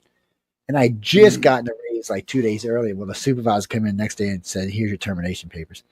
He said, "We're going to give you a 2 months termination. They'll always get a good reference, and we're going to give you," they gave me a 1-year severance package. And because they scared I was going to sue them. But, nice. and even today, if you call them, they still give me a great recommendation. It's just, they were very, very, very religious. They had adopted like 10 or 11 kids from all around the world. And they used to take them on retreats. They used to ask me all the time to come on retreats. I would have figured after I said no 100 times, they would have realized it. But it's just one of them things. I should have sued him. I could have retired, but it was my own dumb fault for saying something like that. And I knew they were Christian, so I should have watched what I was saying. But it is true. He could have been an astronaut. We act like that he, we always act like he was this, that, or the other thing, but we don't really know. And from the amount of descriptions of the weird stuff flying around the skies back then, you got to wonder. Plus, if you go in from the Middle Ages, there's like 500 years worth of artwork with Mary in it and UFOs. It's amazing how many pictures with her in it that there's UFOs in it. And there's some big famous that's ones. true. There's one in the Vatican, takes up half a wall. It's got two UFOs in it. Exactly. I know exactly what you're talking about. It's crazy. And that's another reason I tell people to start that. It makes you wonder. It's well, it could have been that maybe the aliens knew he was coming, and maybe if they believe in Jesus, or in religion, they knew he's coming, but who knows for sure. I'll tell you this. I had met Father Monsignor Balducci, actually, in Washington, D.C. Paola Harrison introduced me to him. And we were doing a lecture out there. This was I think it was the 8th X conference. And he was going to sit at my table. I said, fine. Well, he didn't speak any English, not zero English. So when he did his lecture, she had to translate for him. So I had already set up because I knew he was going to be at my table. So I said, we'll just talk when we get to the table. We get to the table, we start talking. And Phil was translating. I was asking question after question after question after question. And I asked him something about the how does the Vatican deal with God and extraterrestrials? He goes, oh, no, Mr. Joe. They're far more advanced, far closer to God than we are. Okay. That tossed me for a loop. I didn't even know what to say. I mean, this is a Monsignor telling me this. Yeah, I was kind of like, oh. And I said, Paul, can he ask him to repeat it? And he said it again. He said, no, spiritually, he said they're in a much higher evolution than we are. They've been around much longer than we have, and they've been aware of God for a much longer period of time than we had. It said, as far as we know, Jesus may have went there first before he came here.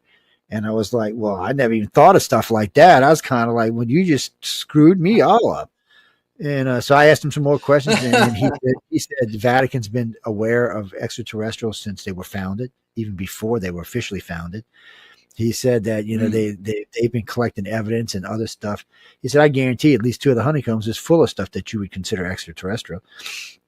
And not just that, he said they may even house 1 or 2 beings there. And I was like, okay.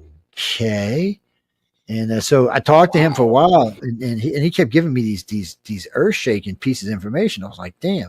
And he said, other people in the Vatican know this. I said, really? And he gave me a list of names. First one I got hold to was the Vatican's astronomer. And I asked him about it. He said, oh, no, Monsignor is telling you the truth. He said, no, we've been knowing they're here. And he said, they're definitely on a much higher spiritual level than we are. He said, they're a united world with a united religion. And he just went on and on and on. I was like, and then I met the other guy that took over after him. He said the same thing. So then I was doing a different kind of research. I was looking for some of the oldest Bibles in the world for a different project I was working on. And I had asked, I pulled some serious strings. I got some good friends in different places. I said, I know the Vatican has this one. It was, I think, 800 AD. It was a codex that was changed into a Bible. So I asked if I could get permission to go see it. It was in Catacomb 2. And I didn't get any answer. And I started pushing. Then I called a friend of mine at the St. Louis Cathedral who was a bishop and asked him, could you put in a good word for him? He did, and they invited me. So I get there. I go in. We go down there. We walk past stuff that I have never seen in my entire life. I'm not kidding you. Religious artifacts, all kind of stuff. I'm just. He said, just ignore it. He said it'd take too long to explain to you what all that was. I was like, what? He said, trust me, Joe, it would take too long. So we're sitting there. I'm looking at this Bible, which was in. I think it was in Latin actually. I'm pretty sure it was Latin, and they got a little stick with a little thing, a little cloth on the end of it. That's what they use to turn the pages. He's got white gloves on. And they got a little stick that touches the page and it turns the page. You're not allowed to touch with your fingers at all. Imagine. Yeah. I mean, I'm watching. He's going through. So he finally gets to where I'm looking at. I get the information. I went and took a couple pictures. And I said, man. So while I'm here, I said, do we have anything UFO related I could look at? He started laughing. I said, alien related is what I said. And he goes, why? And I said, well, I had talked to, and I gave him a list of people I had talked to. He said, oh, I know who you want to talk to. So he comes up and he introduced me to this cardinal. And him and I sit down. He's an Italian cardinal. He speaks really good English, though. We're talking. I told him what I knew. He said, well, I'm going to tell you this. It's absolutely true that they are a higher spiritual level than we are. He said that we have had popes that have met with representatives there over the years. I'm like, excuse me.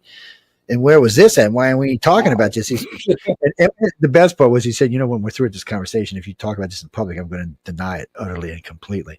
Well, the only reason I'm talking about it now, he's passed away since then. So he can't deny it. Unless he comes back and then I'll be really worried. But so he said, well, I'll tell you what, let me take you downstairs. And we go down and we walk. I mean, it felt like we walked for like 30 minutes. We get in this old rinkety, dark ass catacomb, smells like the dang thing's 2,000, 3,000 years old. It actually looks like one of the places you'd have seen in France where they used to bury people underground. That's what it looked like. And we walk up to this, sure.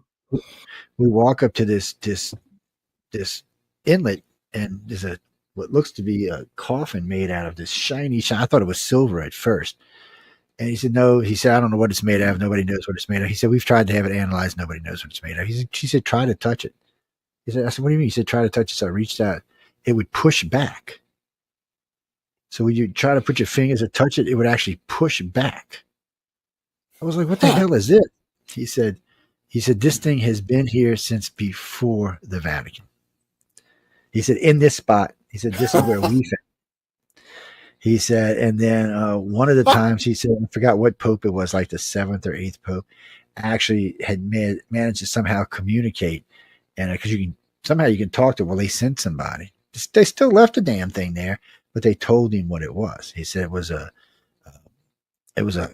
holder of wasn't so much an alien. It was a type of equipment they used. So the Greys, when they died, first of Greys have unlimited lifespan. As far as I know, they're total immortals, but they can die because they are still physical beings.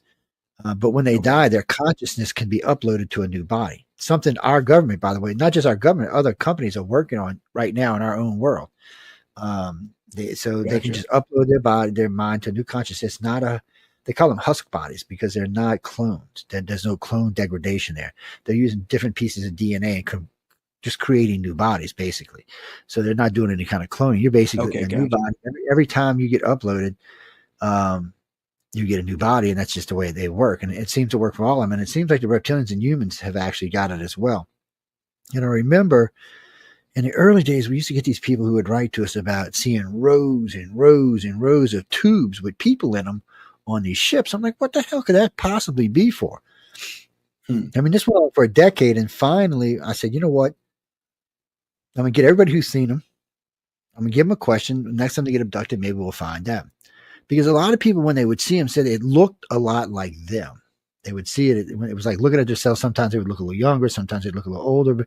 But they always look different. Like the body, the head may have been shaped a little bit different. The body may have been shaped a little different. So what it seemed like is this was going to be for them at one point or another. This was something else. And it doesn't seem like they're going to be here. So we got that far. And then, so while we were doing that, we were working on another project. Why do so many UFOs show up at hospitals, mortuaries, and graveyards? What the hell kind of fascination is that? So we put them out there and started asking questions. They say that the Greys and reptilians and humans can take your consciousness up to 3 days after you die. So what they do is they upload your consciousness into a new husk body and take you to wherever you're going to go, whatever off-world colony you're going to go. So that way they don't have to take us and make us missing. They can just wait till we're dying and take us. And that way you're already going to mourn over your family member, but you're not going to think about them anymore. You're not going to think about them being lost on a planet or being stolen or something. They're dead as far as you're concerned. As far as they're concerned, they're not. They're still alive. And most of the time, they don't even wait that long to take. And that's usually when something happens or something they didn't expect happens and they have to go to those places to get them. Or if they were doing something else, usually they just come take your consciousness. They take your consciousness before you die and upload it into it. But so the contactees will tell you this. When they're on board ships, they can upload their consciousness to the hologram deck and go learn different things on their holograms as a hologram, not as a person, but as a hologram, so that they can't get hurt. So they can do all kinds of stuff. They can also upload their bodies to new bodies and use those as well. And of course, they can come back to their own. They can also be uploaded into the computer as storage. So let's say that you die somewhere and they're not ready for you yet. They can put you basically on a floppy, for lack of a better way of saying it, and put you in storage for how. I mean, you may wake up 100,000 years ago. What the bleep just happened here, man? Didn't I just die yesterday? What's going on? It's just so when you get into this stuff, you're kind of like, really? Can this really be true? Well, I was skeptical about it. And then in 1999, Boeing and Masters and Johnson came out and said they were working on a project where they could upload your consciousness into a cloned body or something like a cloned body. So I was like, eh. So then I started doing some research and found that there was a guy took a microchip about this big and had it surgically implanted into his head to see if he could record memories on it. And guess what? He could record memories on it. So then they knew this was possible. Whether they've mastered this or not, I have no idea, because we're never going to find out until the rich people get satisfied with it. But this does seem like somewhere in either now or in the near future, you're going to be able to upload your consciousness into a new body. It's not the only thing Masters and Johnson has found out a way to turn off your what do they call them? TRAs. I can't remember. I don't want to call them termites. That ain't what they call them. It's the telomeres. That's what they call them. They figured out a way to turn the telomeres off. Telomeres every year get shorter. They figured out a way to stop them from doing that, which means you'll stop aging. So you will no longer have to worry about the degradation of your body that way, but you will still have to worry about aging through gravity, which I'm sure they'll come up with other ways to do that. But they're starting to say now that within 50 years, they'll be able not only to turn your telomeres off so you won't age anymore, but they'll be able to reverse them up to 10 or 20 years. This is just science. This is no alien stuff, people. This is just everyday science that's out there, and they're pretty sure some of this is already available. Because it's this is, and then I think about this technology, thinking, all right, do we want to give everybody a pill that keeps them from aging anymore? How many more babies can this planet handle? We're at 8 billion now. I mean, I figure we go 16 billion, but after that, I don't think we can go any more than that. That's pushing it. I read a study. Elon might get that population number. Eli's going to start sending something to Mars. Go to Mars, people. Come to my colony. Come be my personal slaves on Mars. Yeah, exactly. Yes, Eli, I'm going to always be up and down on, because he is doing great things for us. It's like the other day, some lady screaming at me, we need to throw him out the country. I said, do you realize that single-handedly he is the space race? He's beaten us, the Russians, and the Chinese all combined together, and we still can't catch up with him. I said, this guy is I said, you know how long we've been trying to land a spaceship like that? For as long as I've been alive. Here comes some little upstart from South Africa. Well, let me show you how to do it. Not only does he land, he catches him. He lands him and catches him. He's landing him. Catch him. Yeah, I saw the gantry that does. Yeah, he catches him. I'm like, come on. And you want to send him to where so the Chinese can get him? No, I don't think so. I think he needs to stay right where he's at. He's got the neurochip. So the neurochip is something that the military is big time interested in. So when I was in the Navy, and this is going back before time, we were thinking about the neurochip back then. And now, so, if you can operate your jet, and by the way, the F-35 and the F-22 can be operated without a joystick. It can be run from your brain only. Yeah. Alpha wave generator on the helmet, right? Yeah. So it can be run. But what they're doing with these chips is much more advanced. They pop this chip in your head, and you're now controlling everything on this plane, everything. There's no thinking. When your brain pops it up, it acts. There's no time between thought and act, because I know people think when you're flying a plane, by the time you think and by the time you act, there's no time, but it is. It's a couple of milliseconds, which is enough time to get killed. So if you're fighting against a Russian and you're no longer thinking anymore, you're just reacting, he's never even going to get a chance to get a missile off. You'll be launching missiles before he even thinks you can launch a missile. That's the difference. And now with the F-32 and the F-35, they can kill you without seeing you. So this is a different type of aircraft than we've ever had before. So no, the aliens are not scared of the F-22. They're not scared of any jets we have. It's just they just think our jets are kind of funny, actually. I mean, come on, they went and sat in front of a couple of nuclear silos and turned off the nuclear weapons, and we were all like, "What?" And the government tried for years to deny it, and then they couldn't deny it anymore. They had to fess up that it happened. Yep. But it didn't just happen here, people. It happened in Russia too. Yeah, they just it happened. Just popped up, turned it off. Really, I think Israel. Yeah, it just popped up, turned them off, and then left, and turned them back on. I was like, and left. Yeah.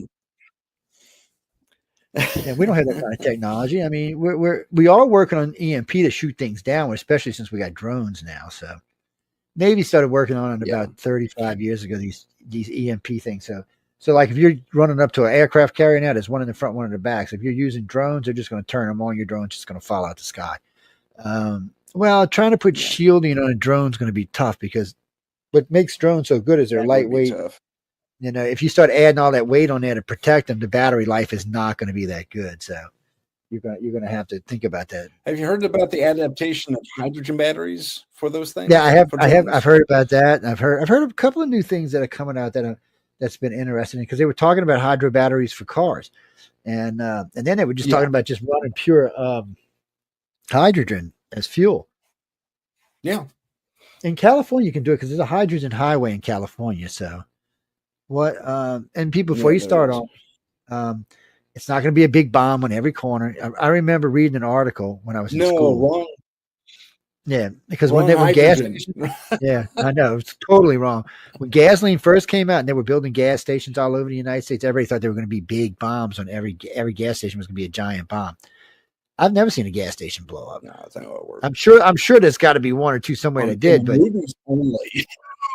I've just never heard of one happening. So, well, most of them got shut off valves and resistors, and even most people don't even notice, but the gas tankers that pull them up actually have spark arresters on them to keep sparks from starting and causing flames. Exactly. And by the way, I'm gonna give you a little piece of advice from when I used to be in the business.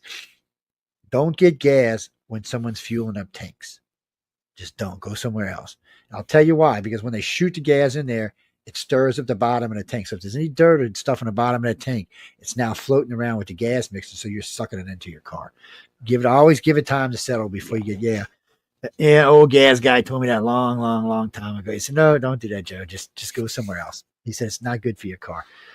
And I said, really? He said, no. he said, guarantee you there's some trash in the bottom of that tank. And when we start pumping that force in there, it's going to move it around.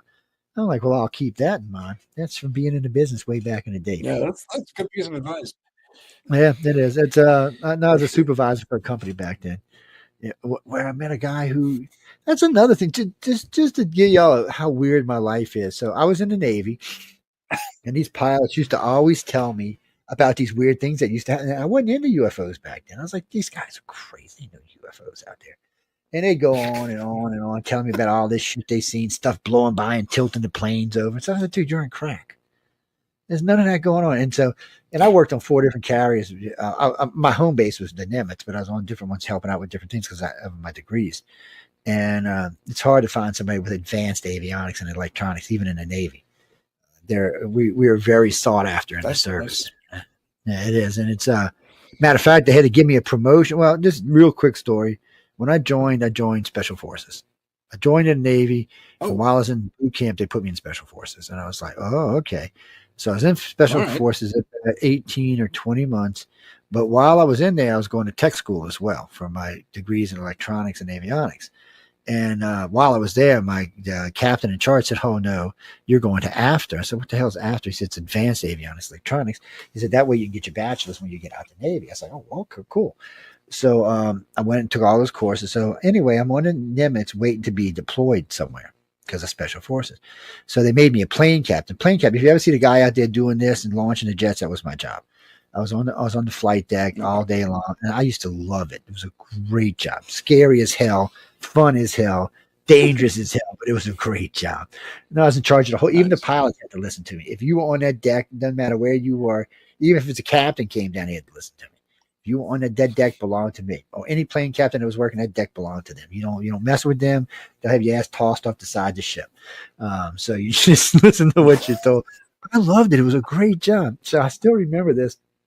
Yeah. I was out there one afternoon, and one of the jets, we were getting ready to launch it, and I noticed his was a A6 intruder. One of his missile pods didn't look right, so I walked over, and none of the electronics was hooked up. So I sat there and hooked it up in about 5 minutes and launched the jet. And I remember the number one came down. He said, what were you doing? I said, I was fixing the electronic pod. I said, because he said, you fixed that whole electronic pod in 5 minutes? I said, dude, it's child's play. He said, well, I got something in the tower I want you to take a look at. It's like, okay. Which, by the way, I was enlisted at the time. I was an E4. And you're not supposed to go on a tower. You have to be an officer. He said, we're going to make an exception. I want you to look at it. He said, I have had all kind of, we've even flown in experts from different places, Norfolk and all over, to fix this problem. He said, I want to see if you can fix it. Problem with the radar system. I went in and looked around, opened the side, said, "Is the radar off? Because I don't want to open the side and kill me and everybody else that's in here." And because it would allow, radar to come out at the reflector thing. So I get in there, I open it up, and I'm talking to the other guy. He said, "Why are you talking to me? I asked you to fix it." I said, "It's fixed." He's like, "What do you mean it's fixed?" I said, "Yeah, it's just screwing it back together." He said, "No way, Joe." He said, "You know how many people looked at this?" He said, "I'm not kidding you. At least 20 people have looked at this. There's no way you fixed it." I said, "Let's find out." I looked over. I said, "What's your name?" He said, "Harold." I said, "Harold, flip it on. Let me see what's going on." Flipped on the whole board, lit up, all showed everything around us because this is one of their main tracking systems. He looked at me. He said, "You're being promoted to lieutenant." He said, "I'm going to talk to the captain today about it." He said, "You're no longer going to be on a flight line." He said, "You're going to be in charge of electronics on this ship." He said, "I'm getting you a new security clearance so you can work here and in the reactor room." And old salty is what they called it. I had to get a class 10 security clearance. They talked to everybody and my freaking step people. When I got home, people said, "Do you know the FBI was here, Joe? They were asking questions." I said, "Yeah, no." He said, "No, really, Joe, they were being personal and stuff." I said, "I know they were, man. Trust me, I know." So then I still remember because I was mad. I didn't want to get off the flight line. I liked the flight line. Yeah. And then next thing I knew, I was in the conning tower. That's where I lived most of the time. I met the captain. He said, "Captain, come over." He said, "You fixed that?"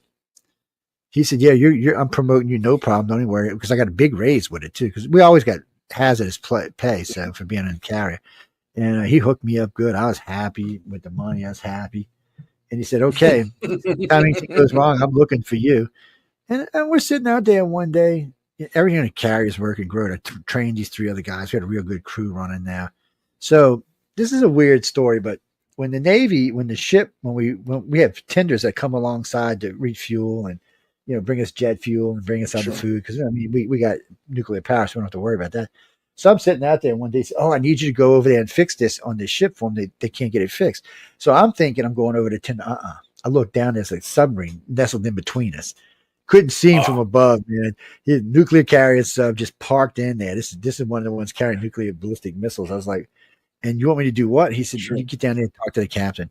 So they bring me in this side door in the carrier, go across this thing, climb down this little hosey ladder looking thing you're scared you're going to die on. Get in the thing, get in the tower, and get in the sub. And he's like, "Why here? You're the guy." I'm like, "What are you talking about?" He said, "Come here, I want to show you something." And they blew out a whole electronic section doing war games. Because somebody hit him with some kind of weird thing, blew out the whole section.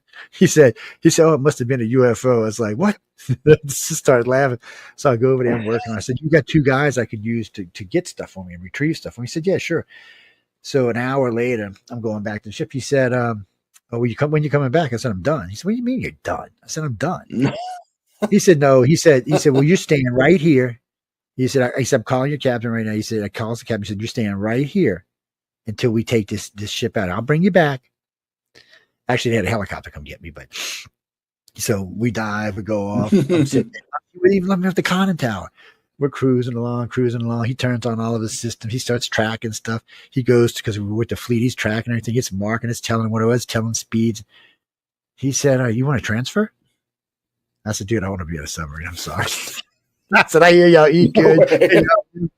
And y'all pay good. I don't want to be in the submarine." They said, "At least in a carrier, I can go sit in the front and watch the planes land and shit."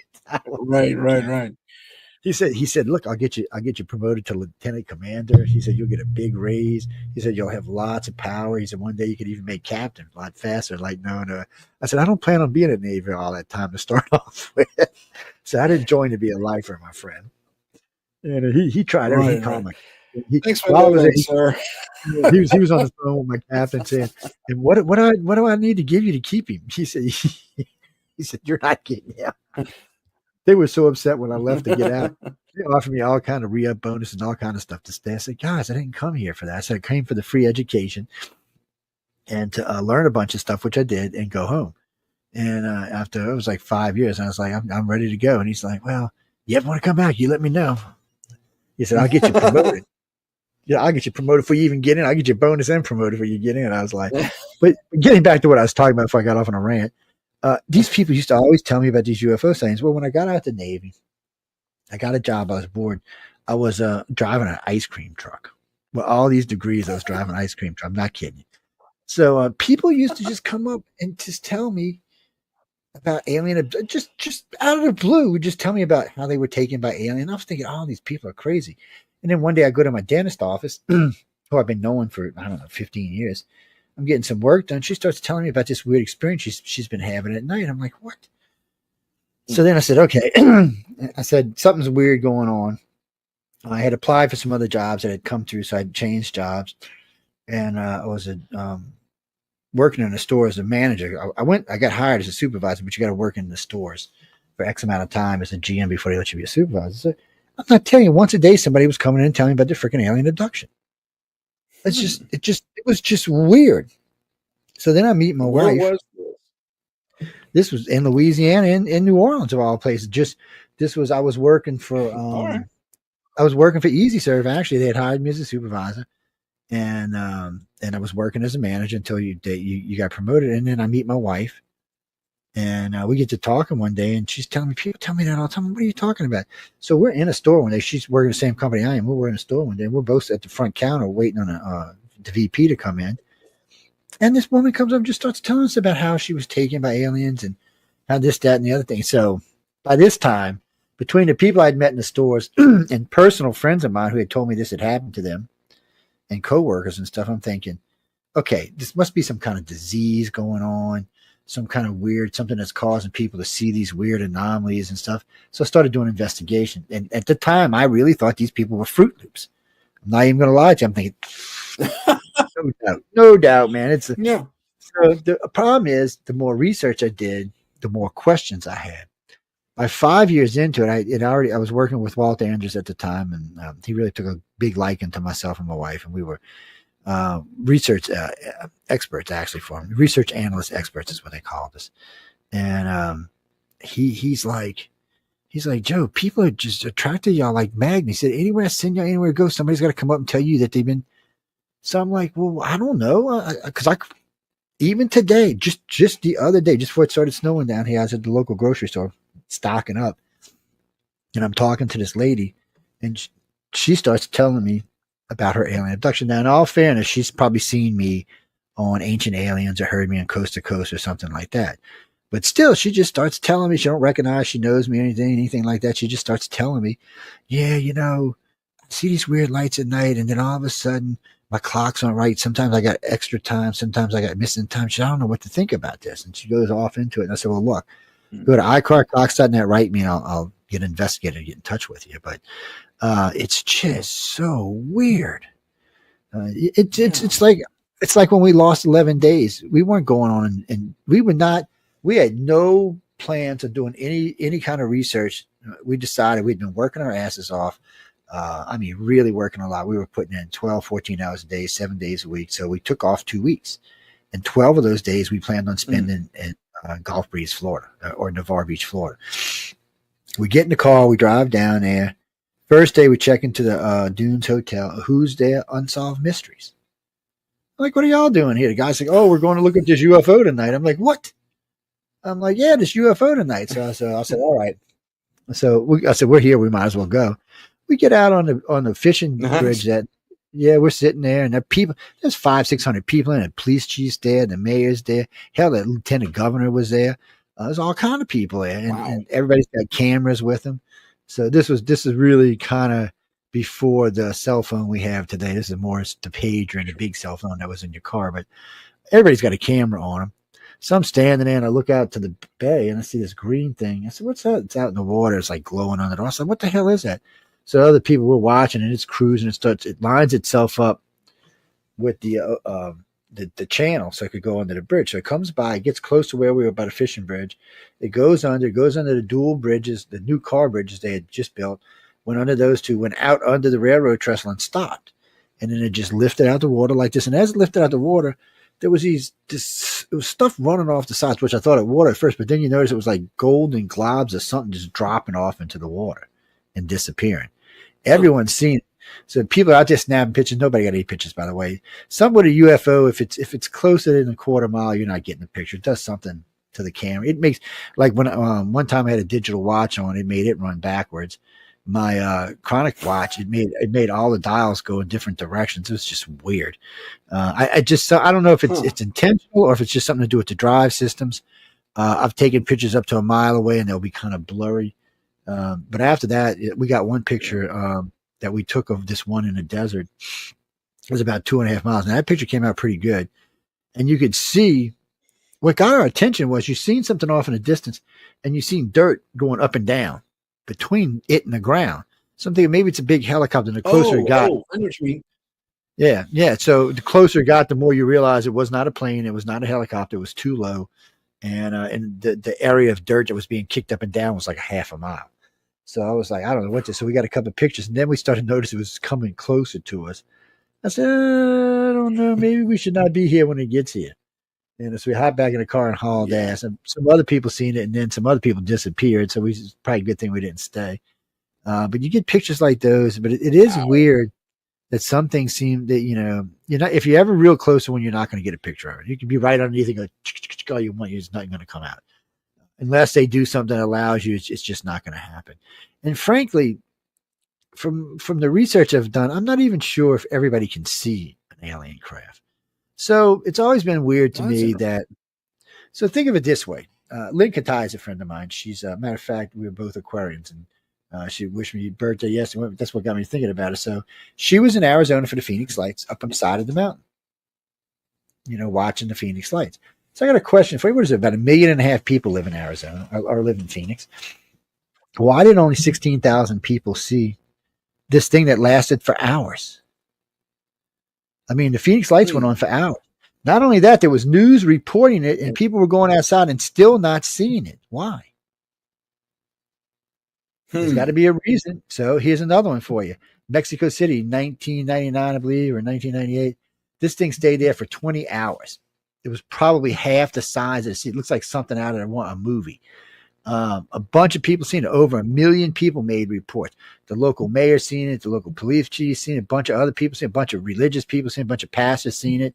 All kind of other people seen it. They all made reports. But just 22 million people in Mexico City. Where were the other 21 million? And this was on the news live. I think Jaime Maussan was even there. It was on the news live, and still only 1 million people saw it. Why is that? Why did another 21 million people see it? Now, did the news cameras capture it? The news no, nobody. So the first time they found out what it was because a bird flew into it and the bird fell straight down. You couldn't see it at first. And then, and then it picked up. It looked like there was some local forest fires not off in the distance. It looked like sitting there that the smoke kind of outlined it. So you can see. Matter of fact, on my website, there's a picture that we took that's kind of the same thing. The smoke outlined it so you could actually see the craft. You got to kind of wonder and go, okay, but why didn't everybody else not see it? People are driving, going and coming all day in Phoenix.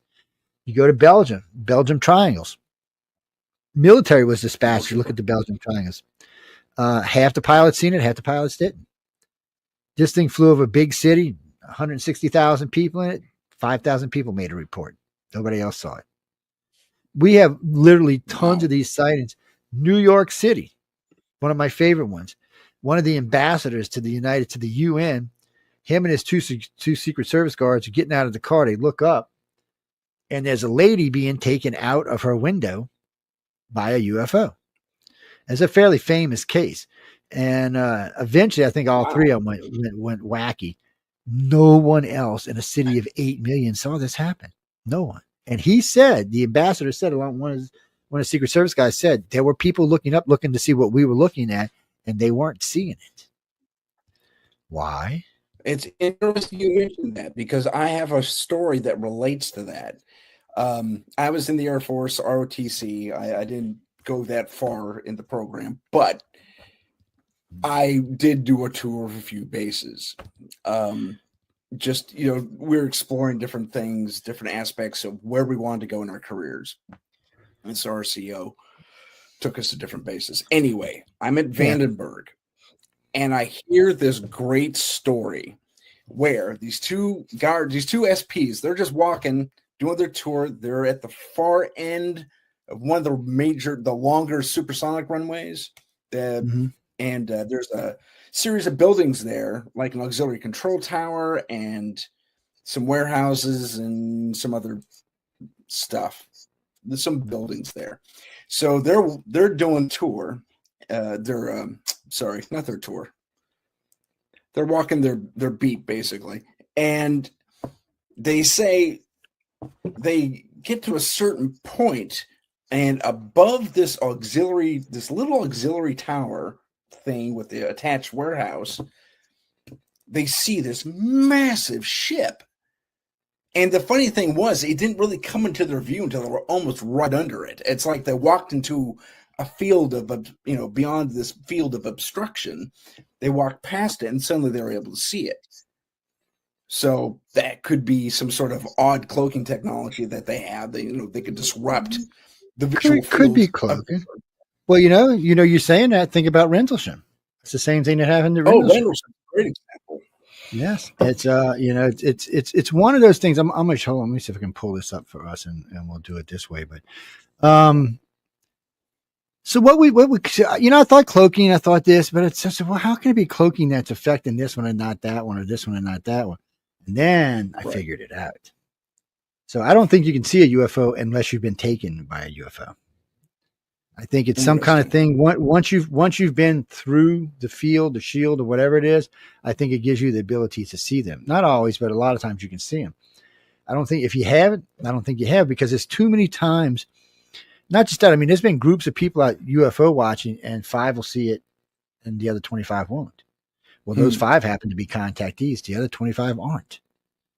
So that's the only thing I can find that's in common. And it doesn't mean that's it 100%, but it does seem to be at least part of the thing is you're not going to see a UFO unless you've been taken.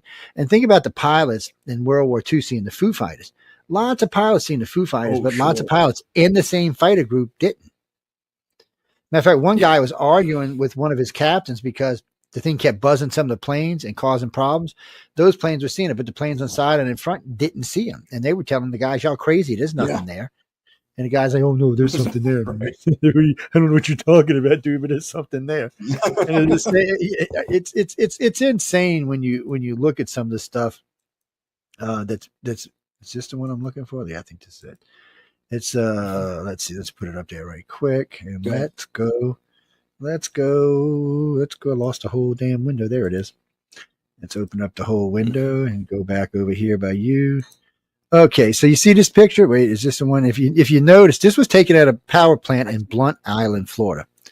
So if you notice right here, you're going to see what looks to be some type of saucer shape. Oh yeah, the little circle there.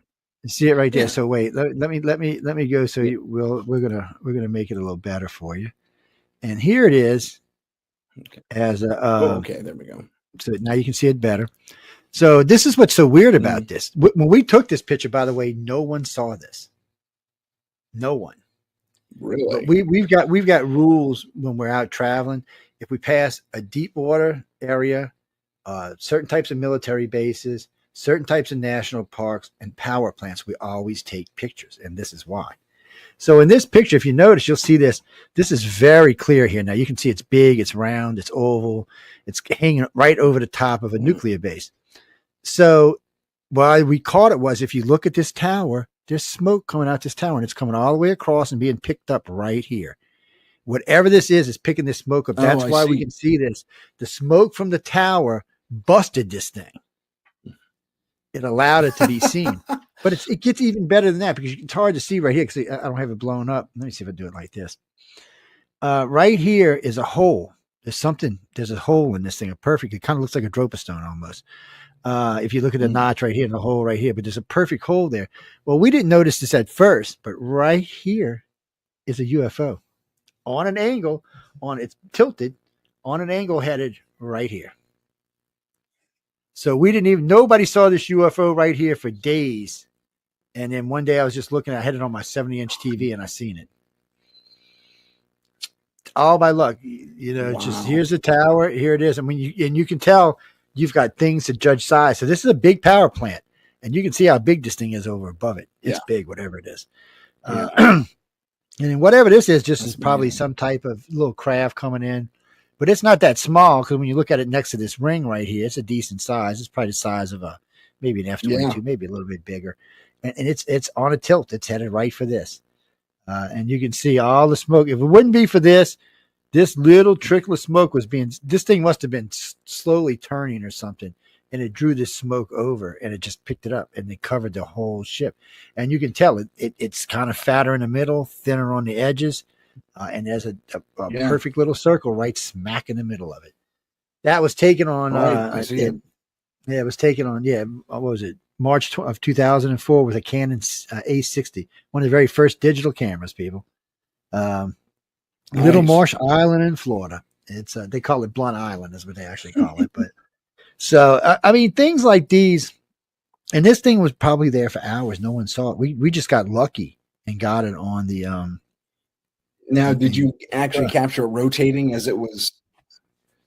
Well, it was single. It was hold on, let me see if I can show you. It was just a regular camera. It wasn't a cam camera, but let me see. Let me out of here thing. Let me shrink this damn screen. Shut this thing down. Pop over here, right quick, grab this one. And that's not gonna let me do it on this one for some reason. Usually I can blow it up, but it ain't gonna let me do it here. But when you scroll back up here, you know, you're looking at this as just a normal power plant. So you're looking. You can barely see any smoke coming out of this, and you can barely see this thing over here. And you couldn't see it with the naked eye before it was captured by the photo. But you can look at it. I mean, this is a power unit right here. This is about half the size of this thing. Okay. So this thing is huge, whatever. Oh, okay. You know, so I mean, it's not. And when you look at the top of the building. When you look at this building in size, it's at least from this side of the building all the way over to here, from here, and God knows how far it goes back. So it's big. It's not something that's little. Now, is it a ship? Is it a portal? So I'm not 100% convinced that this is actually a spacecraft. It might be a portal of some kind. We do know that there's been portals seen around in the skies that allow ships to move, because one of the biggest problems with UFOs has always been the same thing. You don't see a UFO just streaking across the sky most of the time. Most of the time, when people describe a UFO, it's there and then it's gone. It's there, then it's gone. Like it blinked in and out. Not so much that it went whoosh, it's more that it blinked in and out. It's strange. Let me see on this one. Let me see if it's on here. I don't know if it's on this picture. Now see, that's something streaking right there at a level plane. I'm not even sure what the hell that is. Oh. You can see there's a little bubble in the middle of it. Weird stuff like this. This thing right here is actually a saucer landing at Eglin Air Force Base. It's actually on video. These are still pictures, but that's actually on. I went through Eglin. That makes sense. It would be there too. That's Air Force Special Forces training there. Yes, Eglin Air Force is where all the non-nuclear weapons are tested. They test every weapon in this country except for nuclear weapons. They test everything. It doesn't matter if it's Air Force, Marines, Navy. It's all tested there. But we got this. This is on Navarre Beach, on Eglin Air Force Base when we recorded this, and you can see it's on a camcorder. Now this is also Eglin Air Force Base. This little bubble right here. So you can't see it because it's engulfing a radar tower. It looks, they're radar towers, but they look like observatories, but it looks like a little mini observatory, the kinds that the thing opens up and you got a night. That's what this looks like, but it's actually a radar system. It's a low flying radar system. Whatever this bulb, this white thing is engulfing it. And it's actually quite big. I mean, there's a 2-story building underneath it and then the thing on top of it, and it's engulfing the whole damn thing. Wow. I could not tell you today what the hell that was. That was taken with a high speed 35 millimeter. So, it's a good picture.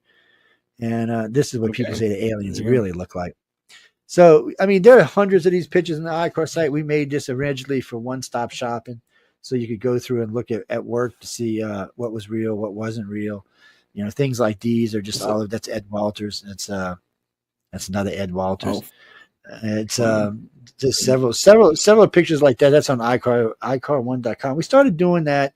Let me turn that off. Let me get this out of here. Stop.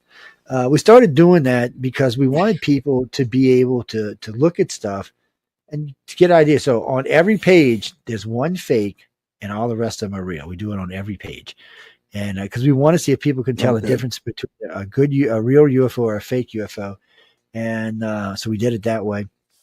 And then there's all kind of other stuff on there. The blood type studies on there. Kathleen Maldron and I's discussing on Betty and Barney Hill is on there, which she hates me over, by the way. Well, I was on Coast to Coast. Matter of fact, my very first appearance on Coast to Coast, very first time I ever went, like 20 years ago. And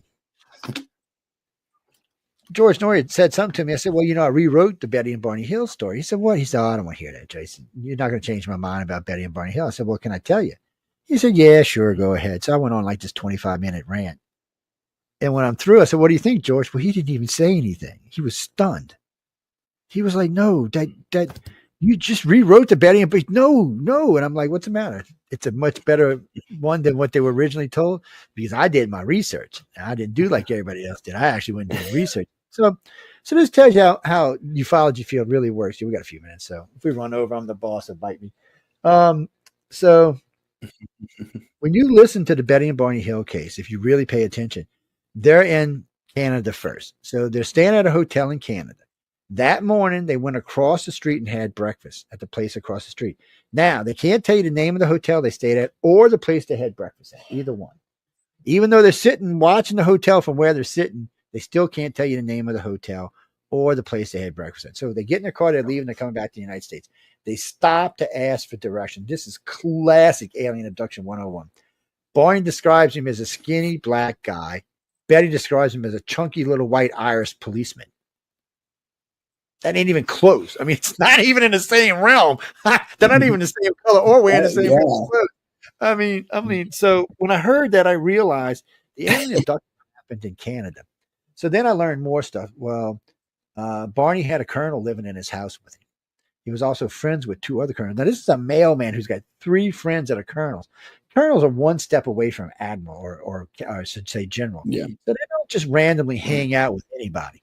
But he knew all 3 of them. And remember, he was invited to the White House to meet the president.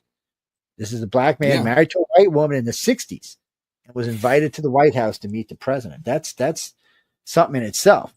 But we also found out that Barney, not Betty, but Barney had been seeing psychologists since he was young, which means somebody had tipped the government off when he was young. They knew he was being taken. So they knew when he was taken in Canada, they were watching. They seen it happen. When he got back in the United States, they picked him up. So when you hear Betty and Barney Hill describe this ship, they say it came over, floated over, some things shot out the back, it hit the car, and the car stopped. Sounds like some type of EMP, but physical. We didn't back then. We probably didn't have the wireless yet. They probably still had to use wired. So they describe a set of stairs opening up and coming down, which I've never heard in a UFO before. It was the first time. Set of stairs opened up, came down. 4 guys in black shoes, black pants, black shirts, and black duck-billed hats walked over, put their arms under each side of them, and walked them back to the craft and walked them into the ship. Okay, I've never heard of any. That's some black ops project. That's always what they wear: is black shoes, black pants, black hats, and black shirts. That's standard ops. I mean, that's just standard. So they get on board the ship. The first thing they say is they had to push swinging doors. Swinging doors. I never heard that before. Pull down maps. Okay. See, this is why Kathleen and I got to rewrite all of this and change what they'd actually said. But I still have the original interviews and some of the original hypnosis tapes. So pull down map on what alien spacecraft is this? Pull down map. You're telling me you start the universe with a pull down map? Oh shit, we're in real trouble. Then she talked about. I'm just saying. Then she said she pulls out a paperback book and a hardback book. Never heard of that before either. Barney, and they didn't take any samples from her. They took fluid samples from Barney with a needle and a razor. They took skin samples, hair samples, and blood samples and fluid samples with needles and a razor. Never heard of that on any alien spacecraft either. None of what happened on this craft have I actually heard on an alien spacecraft. Now, C2C stuff, this sounds just like C2C. So later he talks about seeing 2 humans dressed in these white outfits, which sound like C2C, and the experiments sound like C2C.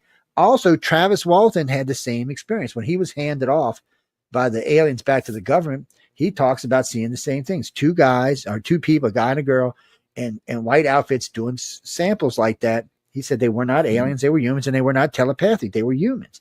Same thing with these 2 that Barney and Betty were talking about. They were not aliens, they were humans. They were on board a human craft, probably some kind of dirigible of some kind. I don't know what they had back in the 60s, what we had flying around. I don't want to speculate because I don't know. But the more you get into this case, the more it sounds like the first well-known military abduction. It does not sound like an alien. When you go through it step by step by step by step, it sounds like the alien abduction happened in Canada and the military abduction happened in the United States.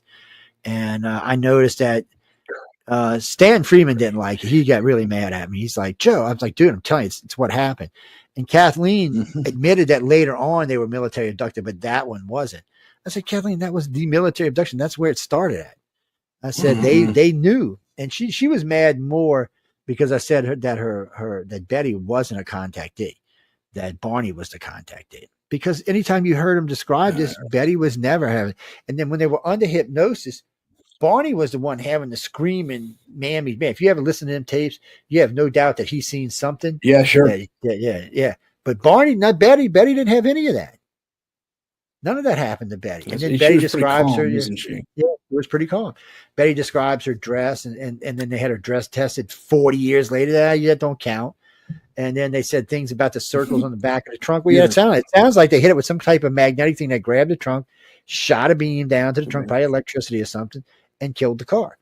And that's what it sounds like. And I mean, that's not alien technology. That is freaking human technology. That's human. It sounds very human. Hey, we are at the end of our 2 hours. Oh, yes, we are. Tell Michelle I said too bad. The writer said Joe said too bad. She'll be like, you better get out there. Michelle, I know you're not 2 minutes, 2 hours, 30 seconds. Tell her we love you, Michelle. Joe, thanks for being on, man. I really appreciate it. Would you hang out for a few seconds after we depart? All right. Give me a little plug about where we can find your stuff and your shows. Oh man, so I never think about that anymore. That's a shame. So you can catch me on Wednesdays on UFO Undercover, just before Michelle causing all kind of trouble because I like making Michelle crazy. Friday nights on News on the Flip Side. We are through the political season now. There every now and then there might be a little bit of politics, but it's mostly just news and other crazy stuff. Saturday I host the Author's Quill with John Goodwin from Writers of the Future. So we're doing all kind of authors and illustrators, really famous ones at that. And I mean, we've had some seriously famous people in there. And then later in the day, I host with the different hosts from our network, the chat, which is just, well, you call it whatever y'all want, people. I'm telling you, we modeled it after Seinfeld. It's about absolutely nothing, but yet everything at the same time. So everything's free game there. Whatever you want to talk about, it's open. We take questions all night long. Matter of fact, most of that show is dictated either by the new host or by the listener itself. And then occasionally on Mondays, I do Science and Beyond, which is strictly what it is, Science and Beyond. We do stuff that would be considered beyond, and we use science to help y'all understand it. So it's definitely a different kind of show, but it's I like to geek out every once in a while. I can't help it. I'm a geek at heart. I really and one of the nice things about the chat is sometimes we get off in the crazy sci-fi talk about what's your favorite type of sci-fi. I am personally what you call a near now sci-fi fan. If y'all know what that is, it means sci-fi that's within the 100 years or so of where we are today. Things like Babylon 5 or some of my favorites lately have been The Expanse and Altered Carbon. Okay, if you're a kid, you can't watch Altered Carbon. I'm sorry. Really, you can't watch The Expanse. There's too much violence and way too much sex. Sorry, guys. It's a great program. I like that they're learning on. See, it's what you and I were talking about earlier, extending your life through science. So they just got this little thing. They stick it in the back of your neck and upload your thing. And anyway, I'm gonna shut up now and let you do you before Michelle comes in here and says, "What are y'all doing?" Okay. Thanks again. Ladies and gentlemen, this has been Paranormal Insight. My name is Tim Sudano. Don't forget to catch us next Thursday at 12 p.m. Pacific, 3 p.m. Eastern, and we'll see you next time. Thank you. Next time.